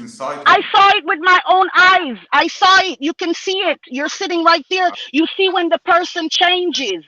You see when this, like, something enter inside of them, and he start talking crazy, and yeah, it's one of those things too that is very difficult to put in words. You have to see some things for yourself, you know, like even when this big massive dark, like this dark ball of cloud, it's almost like cloud but it's like smoky, and it comes flying right past you, and it flies inside the house, and it fly around in the in the ceiling. How do you explain that other than, hey, you know, you saw this shit, you know what I'm saying? And what the hell was that? It's like it bounced around all in the house, and then after that, my husband and I was not loving towards each other anymore. It was like all hell just broke loose inside our place. Oh man. So Okay. Did you not go to see back, huh? Did you not seek help from a healer or from a powerful shaman or someone? Did you not see somebody? I couldn't in Ghana because I don't know where to go, and you don't know how to trust those people. You can go to seek help, and that help end up being worse than your situation. The only help that I knew to seek, Mr. James, the only help I knew was on my knees. I got on my knees and I prayed and I cried for God to help me to get out alive. I asked for mercy from my God. My only help I knew was the blood of Jesus Christ. My husband himself, he went to the voodoo place. First, he went to his mother. She gave him some concoction that he was supposed to drink, and a bath that he was supposed to take, like on the 6th hour of, you know, that type of stuff they do.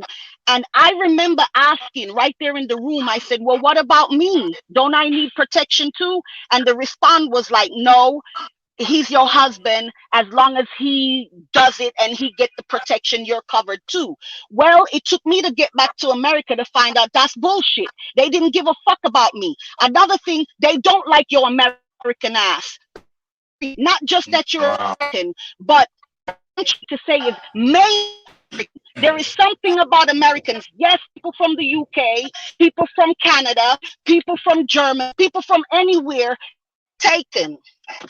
One more. Wow.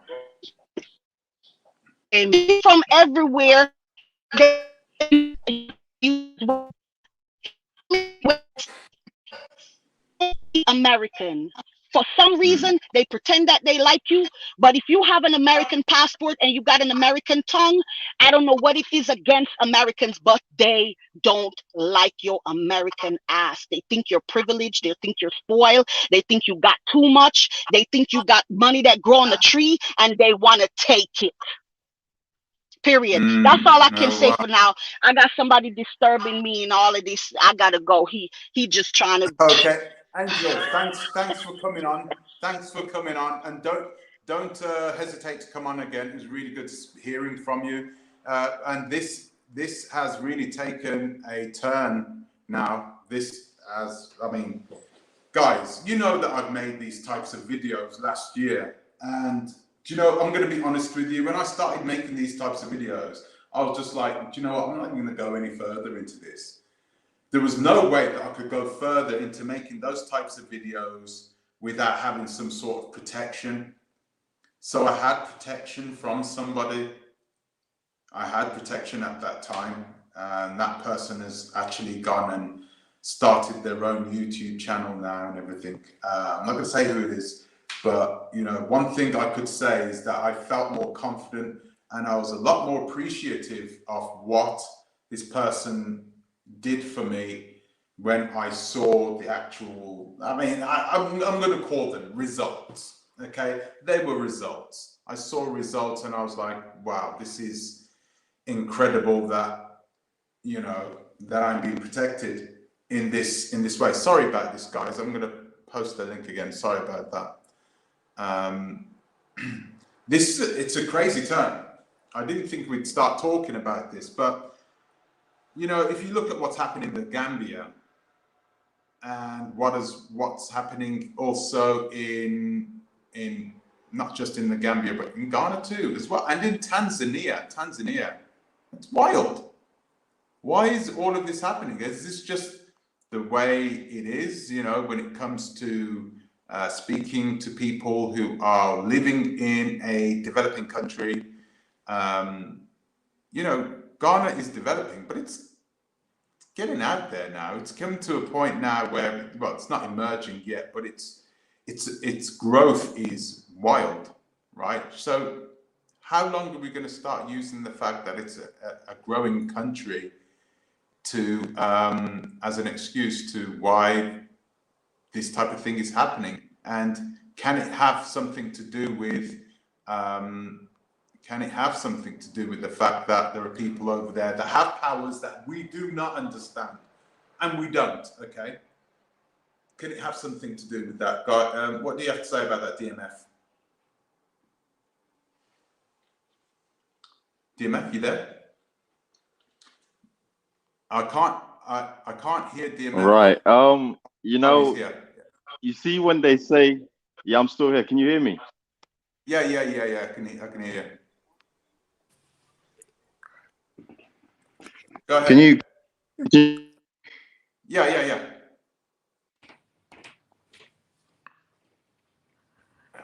All right, go on. Speak. Yeah, you know, there's a saying that goes, everything that's done in the dark shall be revealed in the light. Yeah. Right? Yeah. Hello? Yeah. Right. You know, I said all the things that she just told you, right? I told you guys all these things, and a lot of people were saying, Yeah. oh, this voodoo guy is talking about this and he's saying about that, and this is the things I said. And you know, it's good to now have revelation. You see what I'm saying? To have someone come and say the things she was a lot more graphic, you know, coming from. But you know, for me, it's just satisfying to actually have someone come and relay these things, and I did not put the person up to it. So coming from it's good that this has come to light, and everyone obviously now can actually get another Yeah. person's view, you know. So yeah, that's really all that I can really share about that. Wow, that's wild. I didn't really even want to go. I didn't want to go down this path. Honestly, I didn't want to go down this path. The unpopular opinion. Yeah. Nice to have you. Nice to have you here. What have you got to say about what that lady was saying? Do you think it's total BS, or do you think there is some validity to what she was saying? Hey, like, she kind of went off the deep end for me. Like, that went right off the diving board for me. Like, that went to the bottom of the pool, man. Like, I'm a spiritual person, but I feel like we probably got a little too fixated on that, less focused on science and practical information. Like, we were talking about people being scammed and ripped off, and then that kind of went into a different direction. I believe that there could be something to, you know, learning stuff, but come on now, like, you talking about voodoo, and I mean, whatever works for you, that's on you. I ain't trying to judge nobody, but we talking about witchcraft, so why can't anybody use that witchcraft on the enemy? You know what I'm saying? Yeah, but perhaps there's multiple reasons. Perhaps there isn't just one reason to why this type of thing is happening.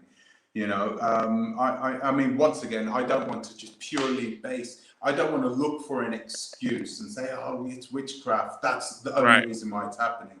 Right. Sometimes people are, like what DMF was saying, sometimes people are just greedy. Sometimes people are bad. We have bad people in Africa, like we have bad people in England and in America and in Mexico and wherever else. We have those types of people who are opportunists. They are everywhere. They are everywhere. And they're doing things in different ways. So, you know, from what DMF was saying, it's sort of, you know, I could give my opinion on it. And the reality is that it is likely that there are people in Ghana who are like that, who will take advantage of the situation. Everyone's struggling financially all across the world because of the lockdown and everything else. So hello, Ghana hasn't been immune. Can I just reinstate something, right? Yeah. Go ahead. Right. It's not just Ghana that these things happen, right? It's not just Ghana. It happens everywhere, even in Jamaica. It happens in the US. It happens in the UK. This is something that happens everywhere. So I don't want people to be focusing on just, oh, because she had experience in Ghana, then it becomes a thing where that's what is done in Ghana. No, this is global. This is not just one destination and everyone should look here like that, because you know, this is what people do to get out of trouble. Some people do these rituals to, especially when they got court cases. I've known of people that will do these things to get themselves off their cases when I was younger, you know where I'm coming from. So these are things that people do. And on top of it, if they want to get money out of you, they'll do these things they'll cast spells upon you. As I said before, this is advertised everywhere. It's on the TV, it's on your newspapers. It's this is why it's very important. I told you the first time I ever mentioned this to you, Ewan, right? I said to you, they can take your image. So see as how you're sitting there and your image is all over the internet. You're vulnerable. I'm just being honest with you. It's not because I don't want to show my face, because I know what this is all about. You see where I'm coming from? Now, you're vulnerable, and I was told this already, DMF. I've got to be honest with you. The last time when I first went into this, not even a year ago, it was 9 or 10 months ago, last September. So it was quite some time ago. Last September, we were speaking about the spiritualism and the fake African spiritualism that people are using in order to put people in fear. Do you know how many emails I've got in my inbox with people saying, listen, I want to say what's going on with Chief Montana, but I cannot tell you who my name is or what I am because, you know, I'm afraid that he's going to do something to me. I'm like, what? You know, that's the reasons why they were keeping their anonymity. So I know that. And I had somebody at the time who was working with me, and she said as well, she was like, listen, you're going to need to have some protection. And she helped me out big time. You know, I'm really pleased that she kept me safe in those ways. But the unpopular opinion, I mean, you're saying that perhaps we're just giving ourselves excuses. You know, we should perhaps have what you know. What do you suggest is the solution to this? Honestly, do you think there is a solution? Can we change the system? Because everybody wants to take advantage of the system, right? All right, bringing it back to scammers. Like I won't. Like I've been around the world. I just actually came back from a trip, and like all right. Let me close out my thought about the whole spells and witchcraft stuff. We can take it from a historical context. How many of our ancestors that did not practice Islam or Christianity at the time that had their own indigenous spirituality, sense of spirituality? How many times do you think they tried to pray their way out of bondage, pray their way out of a situation, and it did not work out? And here we are. We're speaking English right now. Some of us habla español solamente, and it depends on who it is you're dealing with. But we're all diasporans, and that's our connection. The scam part of it, scams will keep happening. Her issue was not witchcraft. That was a personal thing. Like she spoke on an abusive relationship, and I think they got in her head with all that spirituality stuff, because a lot of people outside of Africa, we just have that spirituality to us where we're like, oh, Jesus. And I'm not trying to knock anybody's belief system, but we'll just say, look at the church, man. You got billions of dollars getting generated outside of the community that's raised up in the community. And no, we don't have any schools. We don't have any college funds. We got people going into the church with a car that they had to pray to turn on to get it to start and go anywhere. Spirituality is just in you. It has nothing to do with your lot, like what's going on with you. God is real. I believe in that. But as far as like I'm being held back because somebody's praying against me, I've had people praying for my downfall all my life. I ain't gonna let that stop me. And it ain't spirituality. It is to a certain degree, but you can't let that overwhelm your potential, because you got people that are hoping that you don't rise up in this world and hoping you don't do anything. Like, no, you can't do that. I'm African American, but I have a sense of who I am. I've done the DNA test. I've traveled to Africa numerous times. I have a passport on the counter right now. I just came off the plane. I love people, but I'm not going to say that because you're praying to something that's different than me, you have power over what's going on with me and you control my destiny. I'm not going to allow you to get into my head and turn me away. And I'm not going to feel like I'm less than because I'm African American. I'm not doing that, and nobody should do that. That's my opinion on that. Are you okay? Are you a Christian? I'm just asking. Not anymore. Are you a Christian, or are you? I was born a Christian. I was born a Christian, and the other side of my family, Dominicans, they're Catholic, but they have a different thing. They kind of have like their rich shit stuff. But I went on my own personal spiritual path, and all right, when I go home, when I go to DR, I get treated like a gringo. I'm not from your struggle. My accent is totally different than yours. When we go to Africa, we're looked at as like, oh, you got $1. You don't have what we have.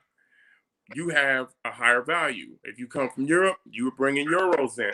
People are constantly, and it's not a Ghanaian situation. This is anywhere in the world where your money is stronger. If you travel to Cuba, you're going to get hounded for that $1. It doesn't matter where you go. You're getting, somebody wants your money, and they're going to get you somewhere. That's the game. It's all about trying to get you away from your money. Exactly, and we're living at a time now where a lot of people are struggling, and a lot of people are looking at. And I think the first lady that came on, she sounded angry that I was asking these questions. I think it was slightly personal. She was talking a lot about ES and about my videos about ES, but she was also really giving me about why I should ask these questions about Ghana. And the reality is, you're right. It's happening everywhere. There are people all over the world who are taking advantage of the situation right now. They're not sitting there, oh goodness, I can't work, I can't do this. They're looking at ways, and especially people in Africa are doing this. Especially people in general on the continent. Africans they are the most, when it comes to money, they're the most innovative, financially successful people. If you look at the way that what they had, basically, and how they were under duress by all the nations of the world who have been struggling to keep them poor as possible, right? If you look at where they are now, there is no way that they could have got to where they've gotten to now, in this situation. Where you have a country like Lagos, you have a city like Lagos that's almost, I've got to get this right, by 2030 it will be the largest city in the world. Just in 9 years from now, it will be the largest city on the planet, right? It will overtake Tokyo. You have powerhouses around Africa they are emerging now, and everybody knows this. It's happening, right? We're in this situation, and they have come through this, right? And they must have had some sort of, I don't know, they must have had something about them which set them aside, which made them grow in a way in which they didn't have to run over to China or to America and steal the things what they had. Everybody else has done that. Look at all the other successful countries today. They've all gone somewhere and stolen their things to get what they needed. They didn't care about spiritualism. They didn't care about God. They didn't care. They were godless people, right? That's why they were fearless, because they had no God. They only had themselves to answer to, which is the reason why they could go to a little African village and start doing the hideous things that they did. So I do think I think you're right, but I myself personally, this is my opinion, I think I'll always keep an eye out, because I know that Africa itself has an energy, and it has something in there that I don't understand. It has something in, and I think DMF, you spoke about this as well, didn't you? Remember, we was talking about the energy that we sort of, that most people who go to Africa, we don't understand it, but we know it's there, don't we? Yeah, of course. Yeah, I mean, you know, this is how it is, right? So you go through certain things, and this is what aspires to everything I was trying to say the last time. I'm not happy that someone's come on and experienced these things and telling it, but I'm happy the fact that, you see, when I try to open people's eyes and minds, a lot of people don't want to hear what God say. And you know, you see, when you've never experienced these things, right? You can always sit down, as I said before. You can sit down and give it all the talk, and you know, yeah, I'm prayed up, and I've got Christ and the blood of Jesus and all this other stuff. Yeah, I'm in from. Like, and another thing I wanted to say, because I was born into this so-called Christian religion as well, right? But there is no such thing as a Christian, because if you look in the Bible now, there ain't a group of people that were Christians in the Bible. So that in itself is a myth. You see where I'm coming from? So I don't follow that myth, that word Christian, because there's no such thing as Christians. When you encounter these things in your life, which is those spiritual attacks, right? You cannot just defend yourself with prayers. You need prayers, yes, but you need to also find some form of crystals, and you need to get to know some spiritualist, maybe a pandit, preferably. You see what I'm saying? So that way they can guide you through what you need to do. Going to a person that indulges in black magic to actually help you to overcome whatever you're going through is basically doing the same thing as those evil people are doing to you. So what you need to do, you need to find someone that's more pure. And when I say pure, someone that follows a guideline in terms of the spiritual rules, in terms of being true and being right in what you do.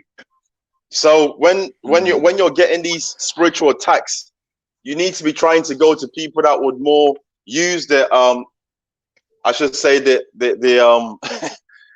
the better route, which is the good way of doing things, because you know, black magic is evil, and most people don't understand it. That's why it's easy for anyone to open their mouth. As I said previously, that it's very easy for anyone to just come on here and say, okay, you know, basically, you know, like if something happens to me, I'm gonna basically pray to God, and God, the blood of Jesus is gonna help me. I hear all this stuff. You know, I've prayed so much. I've actually written a prayer book, and one day you're gonna see it published. Yeah, because when I was going through the stuff, I've been writing prayer books. You see what I'm coming? I don't get how can I put it? I don't pray from the Bible. I wrote a prayer book, which I believe was some form of gift that God gave me to write, and that's what me and my wife have used to protect ourselves, and also getting help from other spiritualists, and this is how we've been able to overcome certain things. So I just want people that have not experienced it to not just overlook it and think that, oh, it's fine, and you know what I mean, it's so good. I want people to research about it, so that way when anything happens, and you know, the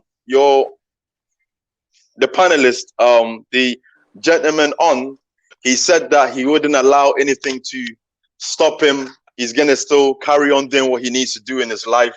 I respect what you're saying, sir, but at the same time, one advice I'm gonna give you is this, right? Is that, you know, you wouldn't know when it's happening to you. You see where I'm coming from? You would never know. So it's easy to, you know, be blasé about what you say, but when it happens to you, you wouldn't even know it's happening. The people around you will see you acting that way, but you wouldn't know that's happening. So how can you fight something that you don't see or you don't know is happening to you? Can you answer me that question? That's for you, the unpopular opinion. Did you hear that? Oh, wait a minute. He's on mute. One moment. Okay. Sorry. Can you hear me now? Go ahead. Say it again, please. All right. I've watched people that I love. Go ahead.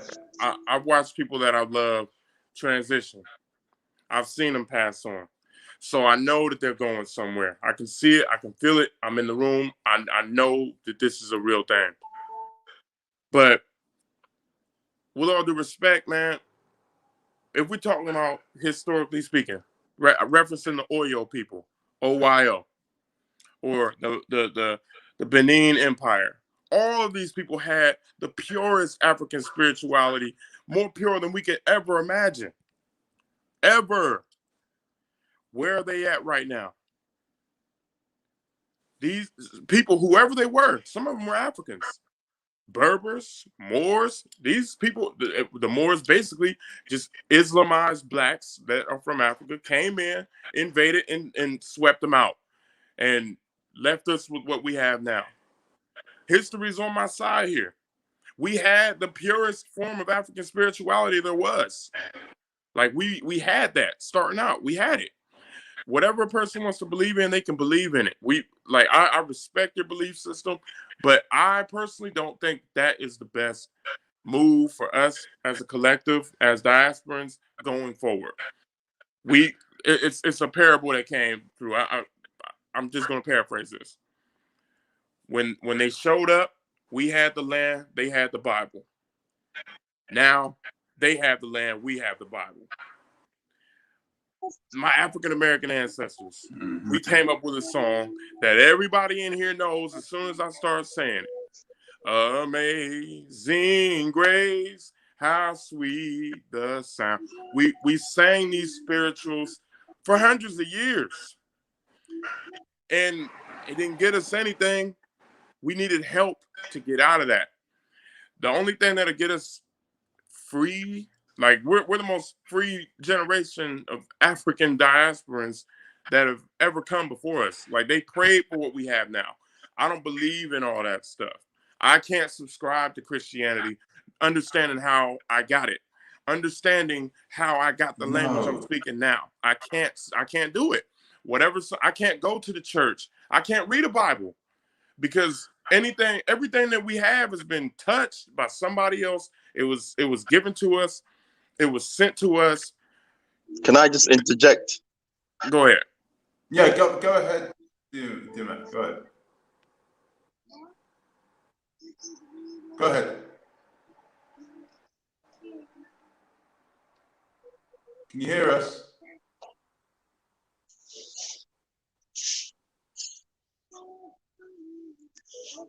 Yeah, you're just talking about how you were just talking about how obviously this you can't live this way of life. I don't know what you actually meant by that.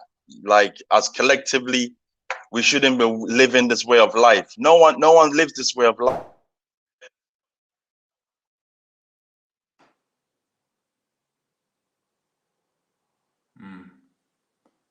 You don't have a good connection, DMF. I'm struggling to hear what you're saying. I can't hear him at this moment, so he's gone. He's going to come back in afterwards. So,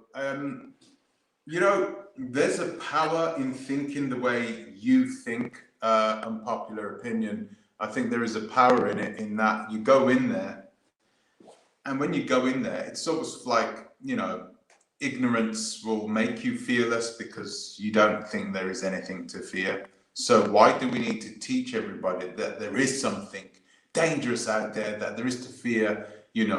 I run a company called Oversight, and what we do is we teach people not to fear the bad things happening to you. It's better to look at those bad things that could happen to you, like a juju or some sort of spell being cast about to you. That could happen. Look into the future, try and find out if that is a possibility could happen, and manage it. Do something about it before it does happen. You know, so it's like you know, it's not something you're doing. You're being proactive, not passive. So you're not waiting for something bad to happen. And oh, do you know what? I'm going to go protect myself against bad spirits. Get yourself protected before that stuff happens. Clearly, when you go to the right people, those people are going to. Oh, sorry. Yeah, sorry.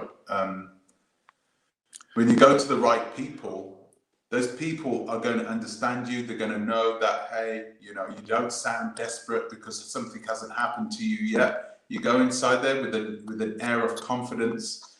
You know you're not going to get robbed. You know you're going to get some good protection, and then you take it from there. You know, that's if you know, and there are people that do believe in it. DMF being one of them. Sorry, DMF. I'm going to allow you to speak now. Can you hear me? Oh, wait a minute. See, you're on mute. Go ahead. I've just unmuted you. Go ahead. No, I can't hear you. Oh. It's not allowing me to unmute you. Are you unmuting yourself? I think he was unmuting himself at the same time I was unmuting him. Sorry about that. He can. So yeah. What? So anyway, just to finish off what I was saying. So I don't think we should always speak about the bad things that could happen to you. You know, if you truly believe that there are spiritual bad spirits at work over there in that part of the continent, if you truly believe in it, do something about it before you go over there. See a shaman before you go over there. You know, ask for protection. Pray to whoever you pray with. Do whatever you need to do to get that protection. You know, the power of good is always, I think it's equal to the power of bad, but you know, we have control over it. That's the thing. But what can't unmute your guest because they choose to mute themselves. You got to unmute yourself, DMF. I'm going to add you to the stream. Prayer without action. Yeah, I'm here now. Sorry. Yeah, let's just listen to DMF. He was going to answer you on an unpopular opinion. Go ahead, DMF. We can hear you. Yeah, I was gonna ask. Obviously, he was talking about he's able to protect himself, or he's able to overcome certain things. So I asked him, can he protect himself from things that he cannot see or feel? That's what I was trying to ask him. Go ahead and answer that unpopular opinion. Yes, I can. Oh wow. I can go as like okay. I pray for the not the motivation. I just pray for the vision to take care of the business that I'm to make the move that I want to make. But I'm not going to pray against the people who are praying for me to fail. I grew up with that. I have that in my own family of people that don't want me to win. We all do. I can't believe in that stuff. Like, I'm not going to get, if there's somebody that's trying to, all right, they're coming to get me, man. These dudes about to come to the house. I'm not about to pray that they don't make it, that they get a flat tire. I'm going to arm myself. I'm going to defend and protect mine immediately. I know people right now in my life who are praying to catch a break. They've been praying for 15 to 20 years to get off their ass and get started in life. Meanwhile, I got up there, made it happen, worked on it. Spirituality is cool, but that can't be. It's not. I'm sorry, it's just not everything, man. Whether we wrote this song "Amazing Grace" or not is irrelevant. We believed in it. We were in the church praying while our house was getting burned down there. We had people getting killed in the church. Okay, come on. But "Amazing Grace," the song "Amazing." Huh? Okay. Hello? Yeah, I'm here. Yeah, I mean, you just mentioned the Amazing Grace. I'm quite lost with the Amazing Grace because you keep on mentioning Amazing Grace. You know what I mean? So I'm lost. I can't really understand what that point is all about. I'll explain it. Amazing Grace for African Americans is basically like "We Shall Overcome." You familiar with "We Shall Overcome"? It Of course, yes. It was a song basically saying that the tomorrow's a better day, next week's a better day. It'll get better someday, one day, and yeah, one day. But not if you don't get up and do it. Not if you don't do it yourself. Not if you don't fight for it. You got to get up and get out there and do it. You have to hustle for it. You have to work for it. You have whatever it takes. But you can't just. I know there are people praying for practical things they can get up and have access to if they went out there and got it.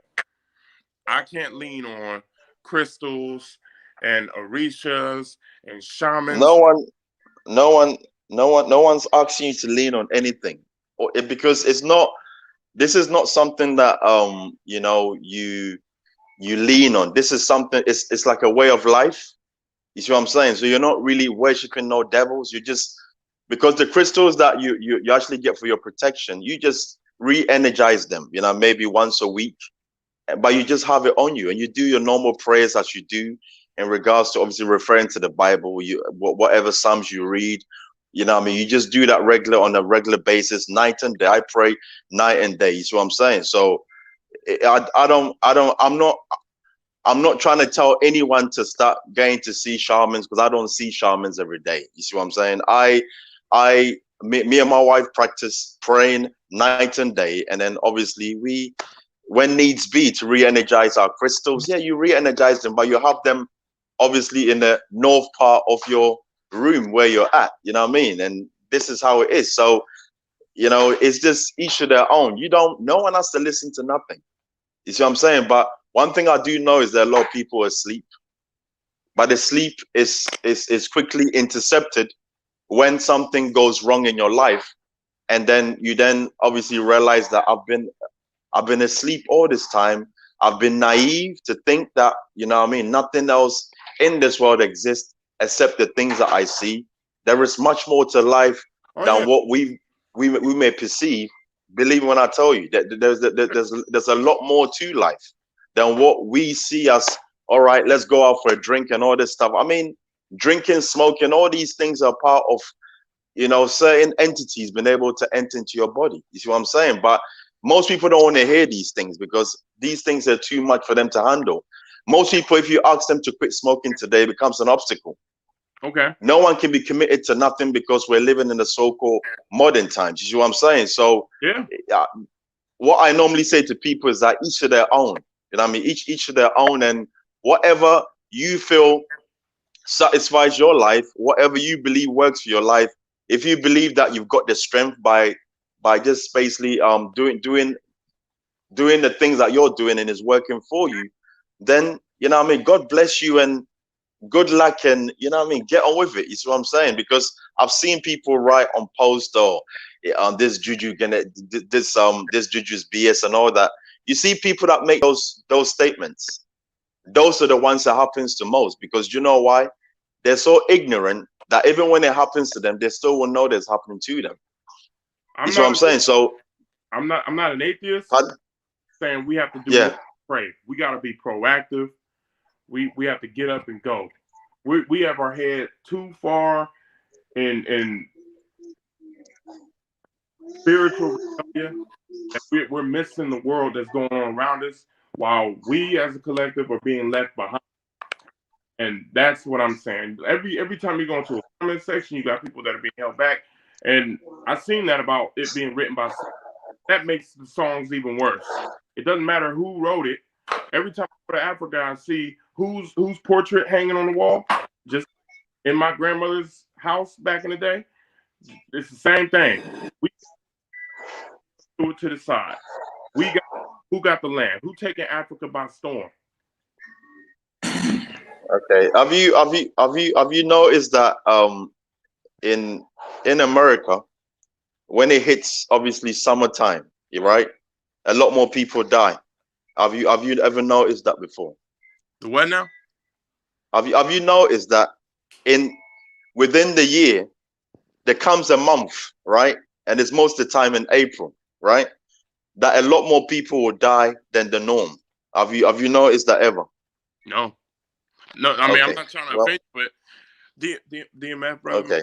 I mean, Like, hey, God bless you, and I mean that, and I'm not being funny. Like, I do believe in Nah, God. respect, you know what I mean? Yeah, no doubt. You know what I'm saying? Like, Yeah. you know, but I'm just Yeah. all I'm saying is You don't believe in nothing. I believe in God. Like, I Okay. pray. I definitely know that I'm not the greatest. I know that. But Okay, so wait 1 minute. So if there's God and you believe that there's God, which is a spirit, don't you believe that there's also going to be bad entities? man, we lost, man. We're lost, man. Like we're focusing too much on the spirit. All right. No, but we're not Okay. focusing on that, because Yes, this is not something. This is not something that I sit here and that's all I worry about. This is because we're talking about. No, I don't, because I you know. I hope. No. Because I am prayed up. I am protected.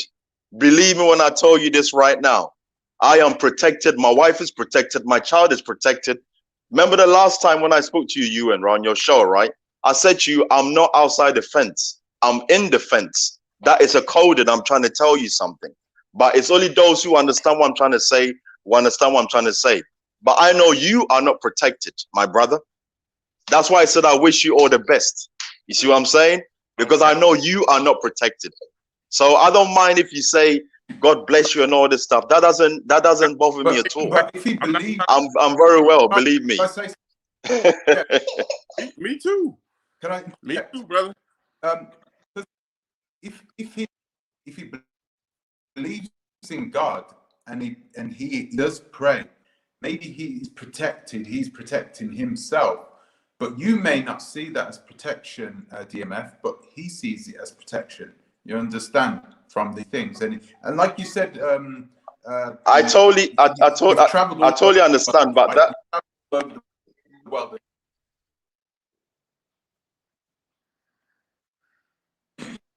traveled all over the world, nothing happened to you, right? So maybe it's working. You just came back from Africa. And you said you prayed. Hello. Unpopular opinion. UN. Yes. UN. Yeah. What's up? Hello. Can you hear? I was in Egypt this time. It's just really bad. Sorry. You're good. I was in Egypt okay. this time. I go Which to part? Egypt. Sinai. The Sinai. Cairo.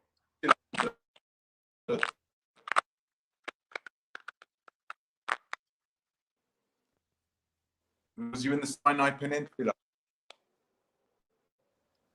This thing is messing up. Was you in the Sinai Peninsula? I was in Cairo. Which part of? I was a guest. Damn. It's all right. No, it's my wife. It's my bloody phone. I'm gonna go out and come back. You guys continue. I'm gonna go out and come.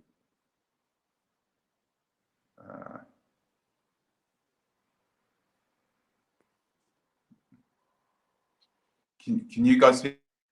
I can hear you. Can you hear me?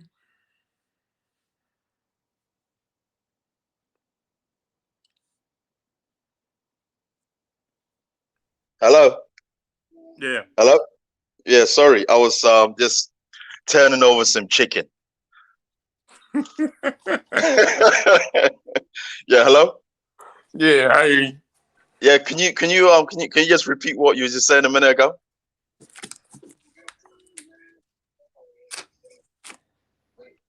He's frozen. He's what? Sorry. He's totally frozen. Oh, he's frozen. Okay. Yeah, right. I still got my bags. I got stuff all over the house. Oh, okay. Right. Yeah. So like as I was saying, right? You seem like a nice guy. You know what I mean? So the only advice I'm going to say to you is that you don't have to believe in anything that anyone says. But it's just being careful. That's all. Just being careful, because when I went through my deal with my wife, we were naive and we didn't know about. Obviously, we must have heard about these things, but we did not know that it actually happens. You see what I'm saying? So, from your point of view, I can respect that. Obviously, to you, you're not familiar with it, so I don't expect you to understand, and it doesn't make sense to you because it hasn't happened to you. Is what I'm saying. Until you experience something, that's when you can, what I mean, have more understanding to it. So I don't blame you, and it doesn't make you less of a person in terms of what you know and what you don't know. All this is that if you don't know something, you don't know it. You know what I mean? There's certain things I don't know. It doesn't make me less of a person. You see what I'm saying? But I think it's very important to, to actually find out about these things, because, just doing the simplest things like shaking someone's hand, doing business with someone, people always have an agenda, and you just got to just make sure that you're always ahead of what's going on, instead of just thinking that, what, because I'm prayed up and, everything is going to be fine. You know what I mean? So Yeah, I'm okay, but it's not. Sorry, I was about to Sorry, say, have an open. I ain't got no kids. Sorry. Yeah, have an open mind, but in the same way, keep that confidence. Keep that confidence that you're in control. That's really important, knowing that your knowledge of certain things is, and your experience traveling all around the world clearly is a big plus, right? So, the chances of bad things happening to you are significantly lower, right? There are going to be people out there who are going to be disorganized, who are not going to have experience, and they're going to go and do things, and they're going to get themselves hurt, or they're going to put themselves into situations because they were stupid or they did something silly, and then they'll blame it on some bad spirit. That's going to happen, and that happens quite often. They, while they only have themselves to blame, they blame bad spirits, or some sort of thing has been put down on them, and that does happen. Does happen. Right? So are you trying to say what also happens is you will get people who, in my opinion, who do have powers that we don't understand, that I genuinely don't understand at all. And I don't run around pretending to know these powers and say, oh, well, you need to do this and that. I'm not one of those people. So I don't really talk about it myself. Mm-hmm. I'm not sure whether that's even happening in Ghana. I mean, the reason we came up with this subject was because of Annie Lee Quarterback talking about what happened, her experience that happened in Ghana. Her experience is real. Yeah, but it's not just her. It's not just her experience. Is real. Whether or not it is down to powerful spirits or a powerful spell that had been cast against her, I can't answer that question, because but I do believe her, because clearly that kind of thing can happen to people. It can. Who am I to say that it can't? I'm not a pro. So, can I interject? It's always better to have an open. Sorry, I can't hear you. Go ahead. Go ahead. All right. I'm gonna take. Let me take. I can't hear you. You can't hear me? I can hear. Is your microphone on? Yeah, my mic should be on. Yeah. Oh. Yeah. Go ahead. Now I can hear you. Now you can hear me? Yeah. All right. Here's an example. The guy who went to Colombia, like $250,000 of American money. Let's be real. We all know what happened to him. They wet him up because they set him up. Do you think this man didn't pray at all? Like, hey man, God, please make sure that I'm safe. I hope that God keep me protected and safe. Mm-hmm. When I was overseas in the army and all that stuff, like I pray, and I thank God that I'm safe. But man, a lot of people pray before they make decisions. You have to have a discernment whenever you step into a decision, whether it be Ghana, whether it be Georgia, Atlanta, Georgia, whether it be Hawaii, whether it be Alaska, anywhere. You have to have some good measure of situational awareness. You have to peep the game. You got to read between the lines. You got to understand who it is you're dealing with and what you're dealing with. When you go to any country, you are a guest. You are a foreigner, and everybody can tell. All this Akwaba, Etese Berima, Etese Oba, when you go there to Ghana, you'll feel good about that. But understand that you are not from there. And it's not just Ghana, it's anywhere.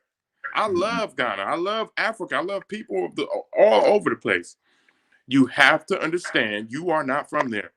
It's like if you're going into a hood somewhere and you've never been there, but you're cool with these people, but you don't know all these other people. Be cautious of how you conduct yourself. No spirituality about it. It's just plain and simple. Pay attention. I believe evil exists. I've seen some evil people, but I also know that there's some righteous people out there who are just, they just emanate that. Like that's their energy. Yeah. That's life. I believe that. I believe that there are virtuous people out there that we can learn from, and some of them we know personally. You know what? It's a balance. You know what I mean? But I truly believe and hope and wish that those people, some of the people that I've met in my life, they're people that I shouldn't even say this, and I've got to try and be careful. But there are people out there who are only there to destroy things, to destroy everything that comes close to them, and they can't help it. They can't even help it themselves. They just do it. They just have that energy. They have something inside them. Are they spiritually bad? Who knows?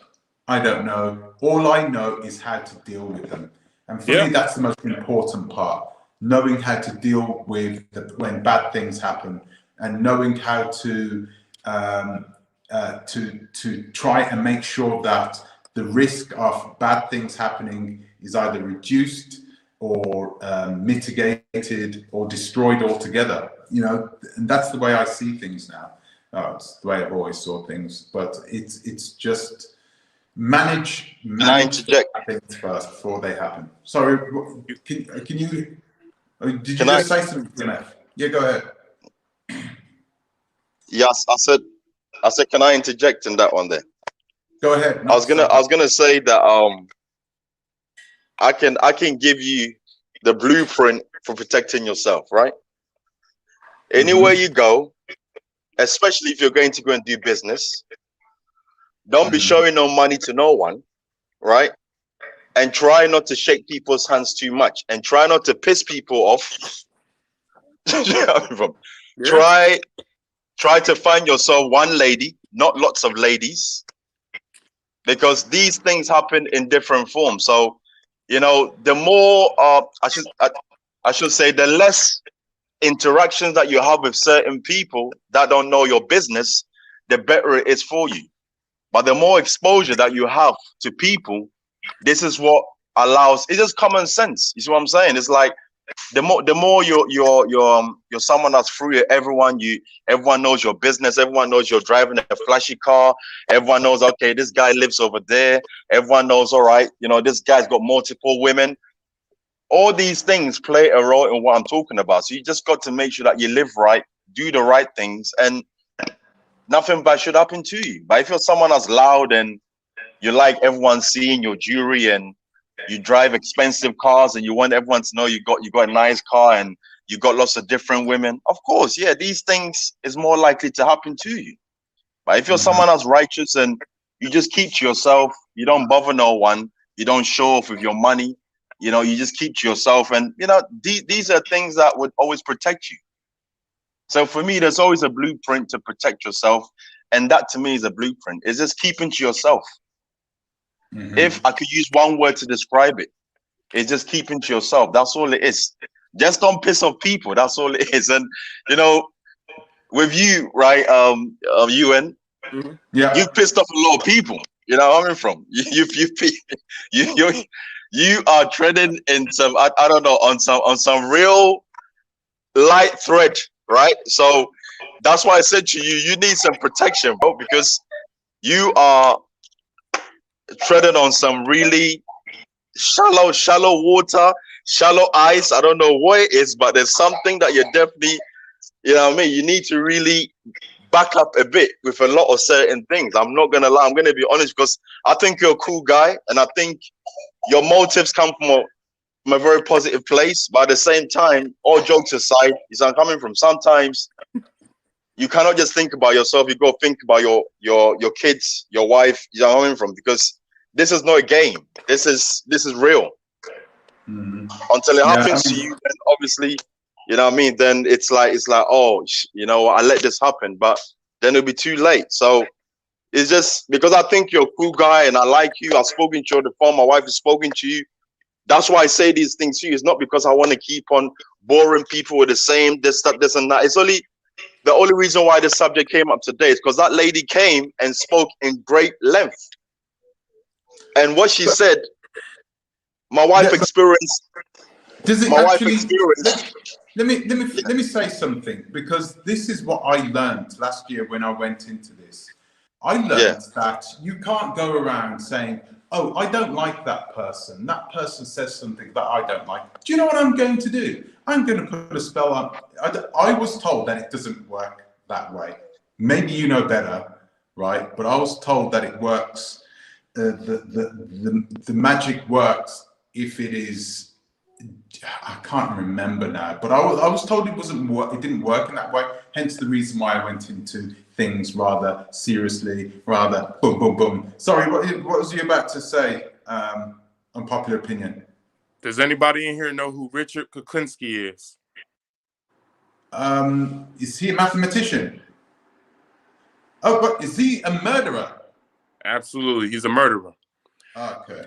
I ain't gonna tell y'all too much about what I have done for my career, but like Richard Kuklinski was the Iceman. He would kill people and freeze them to death. But in his autobiography, he talked about a guy that he came to collect the debt from, but the debt was actually turned into, you got to kill this guy. So he goes in there. He tells the guy, get down, get on your knees. The guy starts crying. And while he's crying, he says, "Oh, God, please, no." And he said, "What are you doing?" The guy was really praying and crying. "Please don't kill me. Please, God, no." And he said, "You know what? I'm gonna do this. Go ahead and pray. I'll give you 5 minutes and see if you can change my mind or if you can stop this." The man's sitting there praying with everything he got. I'm not saying God ain't real, because I do believe in God. But the man ended up getting killed. But Richard Kuklinski taunted this man as he was praying, telling him, "I don't feel anything." Nope. You got 2 minutes left, 1 minute left, 30 seconds, 10 seconds. Where you at? Killed him. He later said that he regrets doing that because it almost seemed like a challenge. But what I say is this, because I've met evil, and predominantly I consider myself to be a righteous person. I'm definitely not perfect. The only thing that you can use to combat evil that has a gun is a good guy or a woman with a gun. You have to match force with force. The reason why I have people that don't like me is because either I'm telling the truth, because I try my best to be a truthful person and an honest person, or I don't know. I mean, maybe they're jealous of the energy, or they just don't like me for whatever reason. But you're not going to learn everything. What in the world happened over there? That was Juju. No, yeah, that was something falling over. Carry on. Somebody put something on you, boy. You better chill. That was Juju. I really believe that God works within all of us, even the evildoers. If you're familiar with the Bible, you understand the story of I don't want to say the wrong name. Job. God allowed the devil to test him and cause him to lose his whole family and go through all kinds of different struggles. So we are aware that it's scripture that God will allow you to go through evil, because who's more evil than Beelzebub, Lucifer, Satan himself? So if God will allow even Jesus to be tempted, who are you? Evil is going to be at you all your life. You're no better. I'm no better. We collectively, as a human race, are no greater than Job. who was God's most faithful servant, who ended up being blessed abundantly because of his perseverance through faith.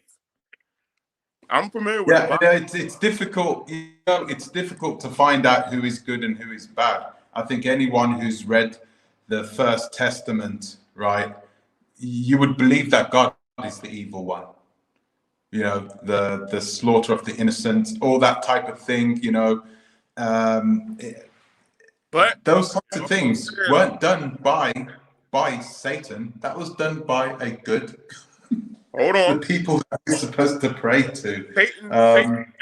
Satan asked God, when God asked Satan what he was doing, he said, I'm going through the world like a roaring lion, looking for who I can devour. And he said, I've tested everyone. How about Job? And he said, he will curse his maker. If he goes through all this stuff, he will curse his maker. It was kind of a bet. Wow. And then he allowed Job to go through all kinds of different hellacious events in his life, catastrophic, cataclysmic. And he still prayed to God. It's a story of faith. And slavery is a biblical thing. I don't have to go there with you guys. The devil is not as evil as you think. He's a host of it. That's arguable because the devil became who he is out of jealousy. And we can't side with the devil. But I'm not here to have a theological discussion. I'm just using that as a reference. But I am impressed that you know the story too. But it's just, we can see who the righteous and who the evil are based upon using discernment. If our brother in Colombia would have used discernment going into that room, buying that $250,000 shack in the ghetto in Colombia, you're surrounded by people. You don't speak no Spanish. You're in a trick bag. You're in a setup. Would you go into any inner city, any major city in America and buy some 1-bedroom apartment, some 2-bedroom, a condo, a studio for what is equivalent to probably about $5 million in their currency? Would you do that there? Absolutely not. You're being set up. You're bringing all this money into the ghetto. You have to see through the game. You got to peep the game and realize you're getting played. And what I'm saying in here is be spiritually aware, but don't be spiritually dominant. Use common sense. Use your common sense. Don't get played by anybody. I don't care if they're African. I don't care if they're Asian, Caucasian. I don't care where they're from. Don't let yourself get played. That's what I'm saying. Because if I tell you that I'll sell you this remote right here, and it all it does is power lights. And if I tell you I'm selling this to you for 500 euros or whatever, 1,000 euros, and I need that money, and it will bless you abundantly for 20 years, are you going to buy it? No, I won't, because I know that's not going to be the case. That's common sense. Can I touch on something here? Yeah, go ahead. Going off topic. That's great. Yesterday you said a few things about Wayamaya, and I think a lot of people took it in a very wrong way, because even though you're repeating the things that people may think, like mentioning that he's a pudgy, short African guy and all this other stuff, it came across as something that you wanted to say, and I just wanted you to know that, you know what I mean? Because on other channels, people are mentioning the same things I'm talking about to you right now, because I think you need to be aware that, like, you're going to go into Africa. And this is what I was just mentioning to you a minute ago about, I was trying to touch on these things, try to limit the enemies you're creating. Even though you never said it, someone else looking at it from the outside may see it as you're saying it, but even though you're reading it from what people have said, it came across as if you had satisfaction in your face by saying those things about him. And then it comes across as well like a bit of jealousy that he's got more viewers than you, or he's got more subscribers than you. And it's like, I can see the smile in your face right now, which is quite nice. Me? But do you know why I'm smiling? Why? You know why I'm smiling? Why? Because you couldn't be further from the truth. Let me explain now, right? When I say something, I say it the way I say it, and there is no way that I can control the way other people think about me. There are always going to be people that are going to extricate something out of what I say in the way that they think. It's never bothered me. People want to think it, go ahead. It's just the way this channel, it's the way I've been as a person, as I've grown up. You cannot control what other people think about you. I totally agree. But do you believe as well that you can also control how you put out things that would not offend others? Because just as you got feelings, everyone else has got feelings. You see what I'm saying? So yeah, it's not every time that you can, because obviously you feel that I can say whatever I want at any time. I mean, if we all had that mindset, you know what I mean? I think everyone would be going around offending everyone else without taking into account people's feelings. Why should I change the way I said that yesterday? No. Let me finish. For the few people that would have thought your way, right? And not for the vast majority of people who didn't say anything, the vast majority of people who saw me and said, oh, okay, I know what he's trying to say. Yeah. I know he's not jealous. I don't get jealous in general. So people know me and if they listen to the majority of the conversation and the things that I was saying about him, right, they would have known that I was saying a lot of positive things about him, not taking the little bit of negative things that I said about him, like what you did, like what you just did. So like me, I'm just in the next live. I'm not doing that. I'm not blowing you up. I'm just pointing out. I've observed people's lives. And I've observed people saying these things about you. I'm not going to mention the names, but I've observed these things. You know where I'm coming from? So it's not me blowing it up. It's just me pointing out something that, you know what I mean, I've noticed. And I thought, you know what, let me just let him know this. It's not because I don't think you're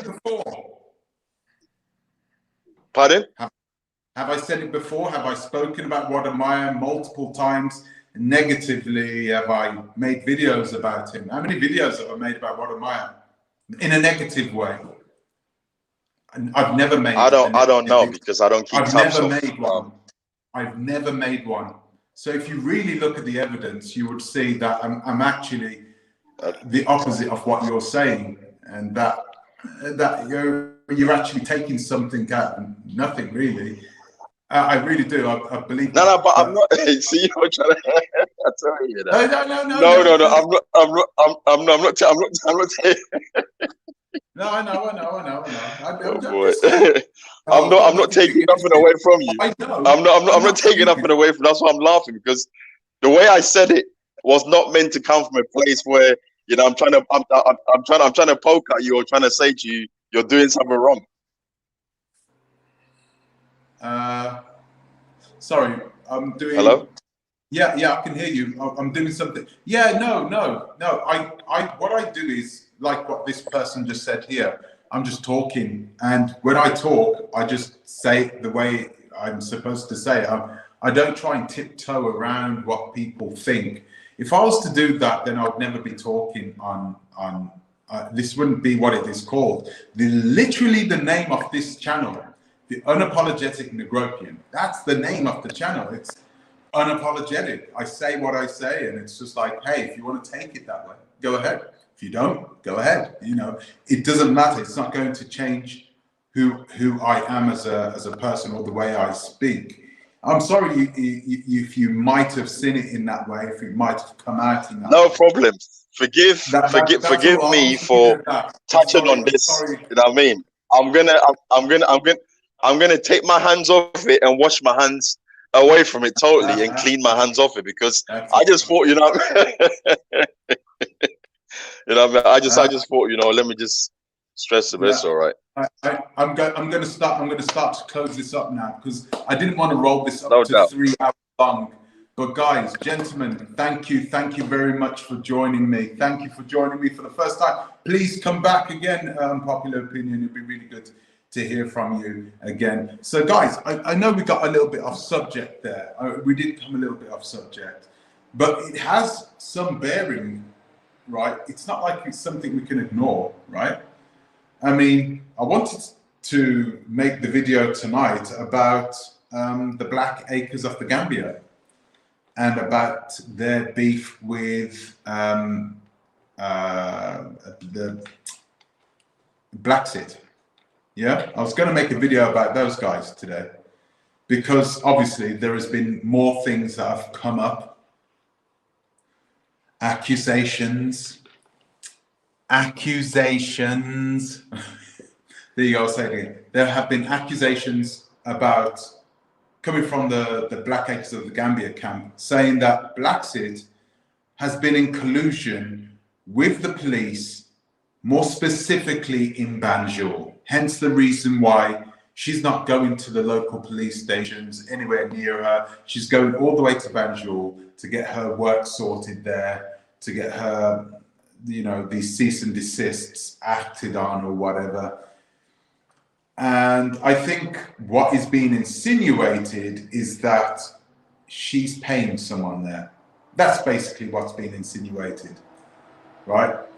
That is what's being insinuated, that she allegedly has paid someone there. There you go. Have to be careful with my wording now. So yeah, I wanted to talk about that. We're going to talk about that tomorrow because it's really important. I was waiting for the Black Acres of the Gambia to actually come out and do a live.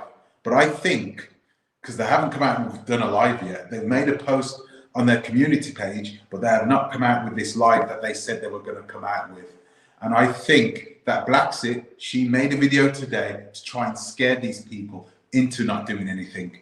And I just find it really strange because the Black Acres of the Gambia always do a live on a weekend.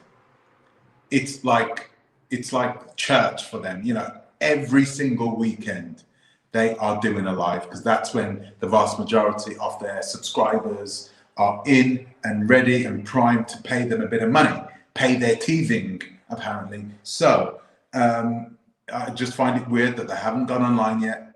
Maybe they are scared of what Blacksit could do to them. Maybe not. They don't come across as being those types of people, if you ask me, types of people that are afraid of other people. They're quite fearless in a way, aren't they? Right? They don't care about reprisals. And I think that also could be a blessing and a curse. What can I say?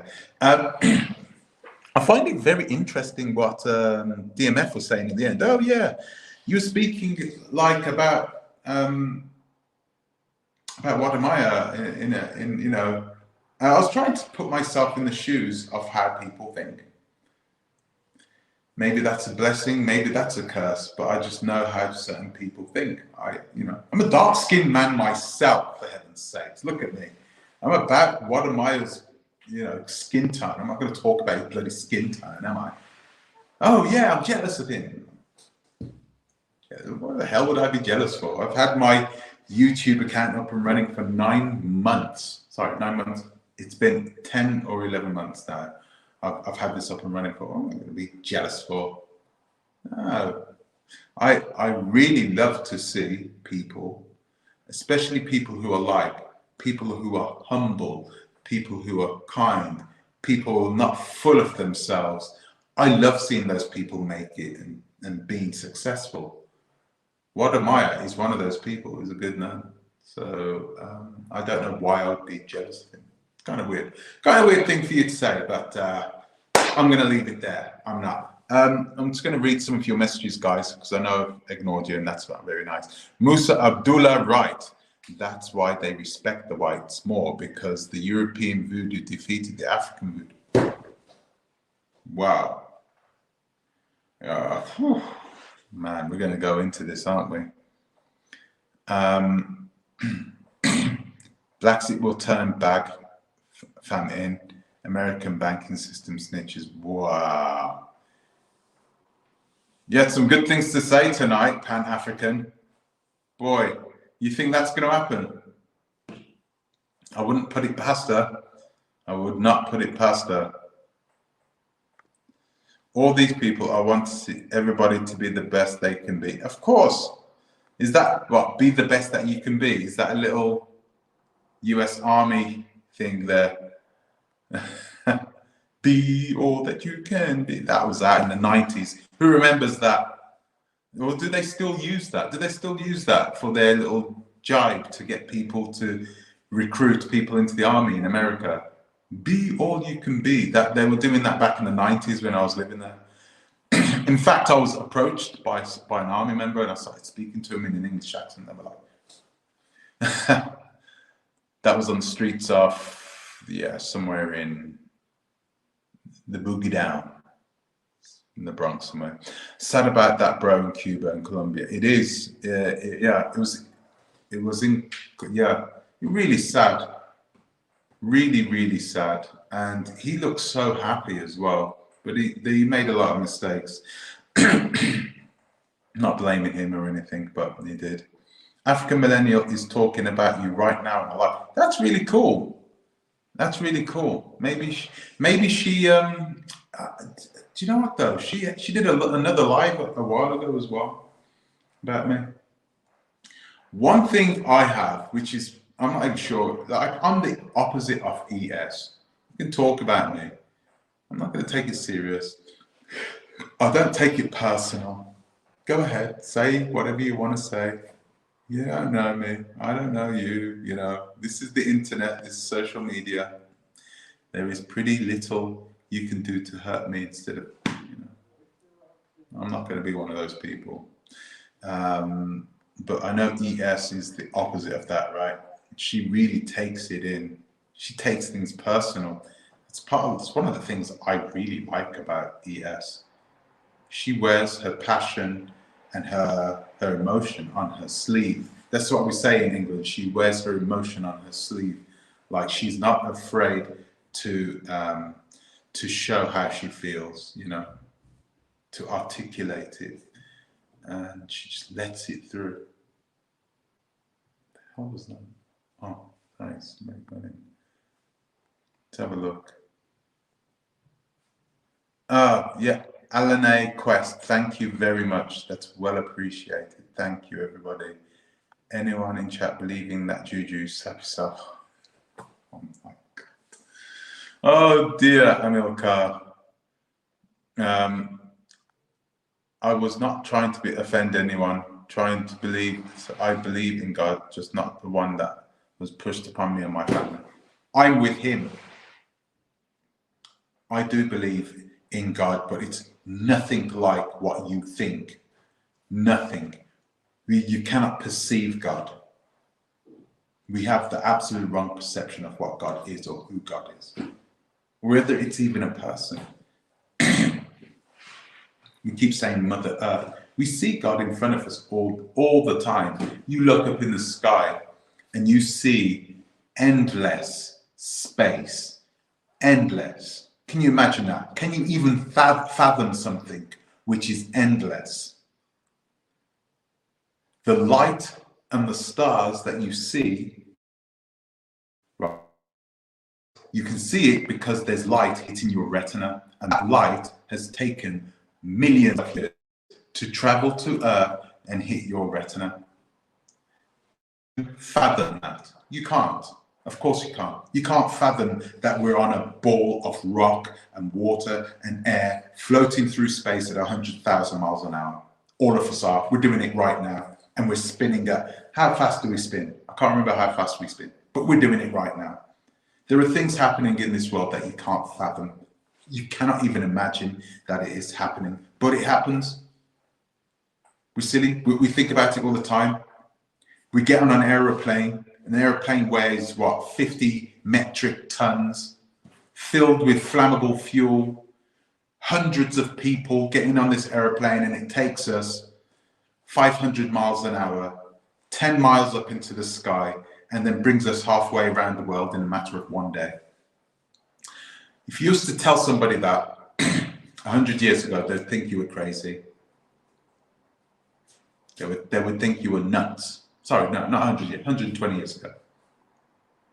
Do you remember that there was, what's his name? Leonardo da Vinci. Leonardo da Vinci did a drawing, right? He did a drawing hundreds and hundreds of years ago. He made a drawing of a contraption, a machine, which had a seat at the front with a person that could control this machine.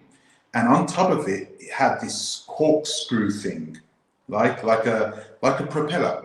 And it turned really fast. And what it did is it brought you up into the air, and then it moved you around.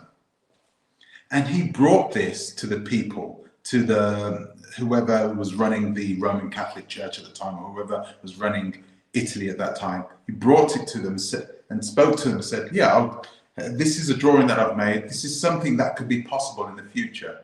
And do you know what they did? They threw him in prison. They said, this man is crazy. We're going to throw him in prison. That's because they had absolutely no conception in their mind of what a helicopter is, which we would automatically say, that's a helicopter, right? This is hundreds of years before even the combustion engine even manifested itself somehow. Yet somebody had that idea.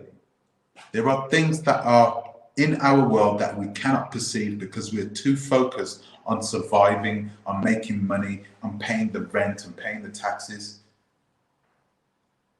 Open your mind. Who did that? Remember Quaid? Quaid from, oh gosh, what's the name of that? Total Recall. Open your mind. Open your mind, guys. Guys, listen, I don't know why I've gone on for so long, but I'm gonna shut this down now. Guys, thank you for joining me. Guys, all those guys with the super stickers, thank you. They are well appreciated. Thank you very much. And I know it's a Sunday afternoon for you guys. I'm gonna go and see who's been talking about me. And hopefully Black Acres of the Gambia will come on. Let's see what he has to say. Or maybe he's just too afraid. Who knows? So guys, yeah, thank you for coming on. Thank you for watching, because you always, when you watch me, that is exactly what you were doing. You're supporting me too. So thank you very much. Thank you very much for coming on, watching. Please subscribe to the Oversight YouTube channel as well. It is in the link is in the description, and I will see you in the next one. I'll see you tomorrow. So until the next time, guys. Wait then. Are you Ukrainian?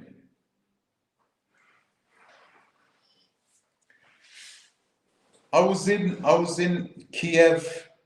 Oh, I haven't been in a year. See, last year I was in Kiev the last time. It was so much fun. I loved it. Anyway, so thank you, guys. Thank you, and I'll see you in the next one. Until the next time, please think twice. Draw a bit. Ciao, guys. Thank you for joining. Ta-ra.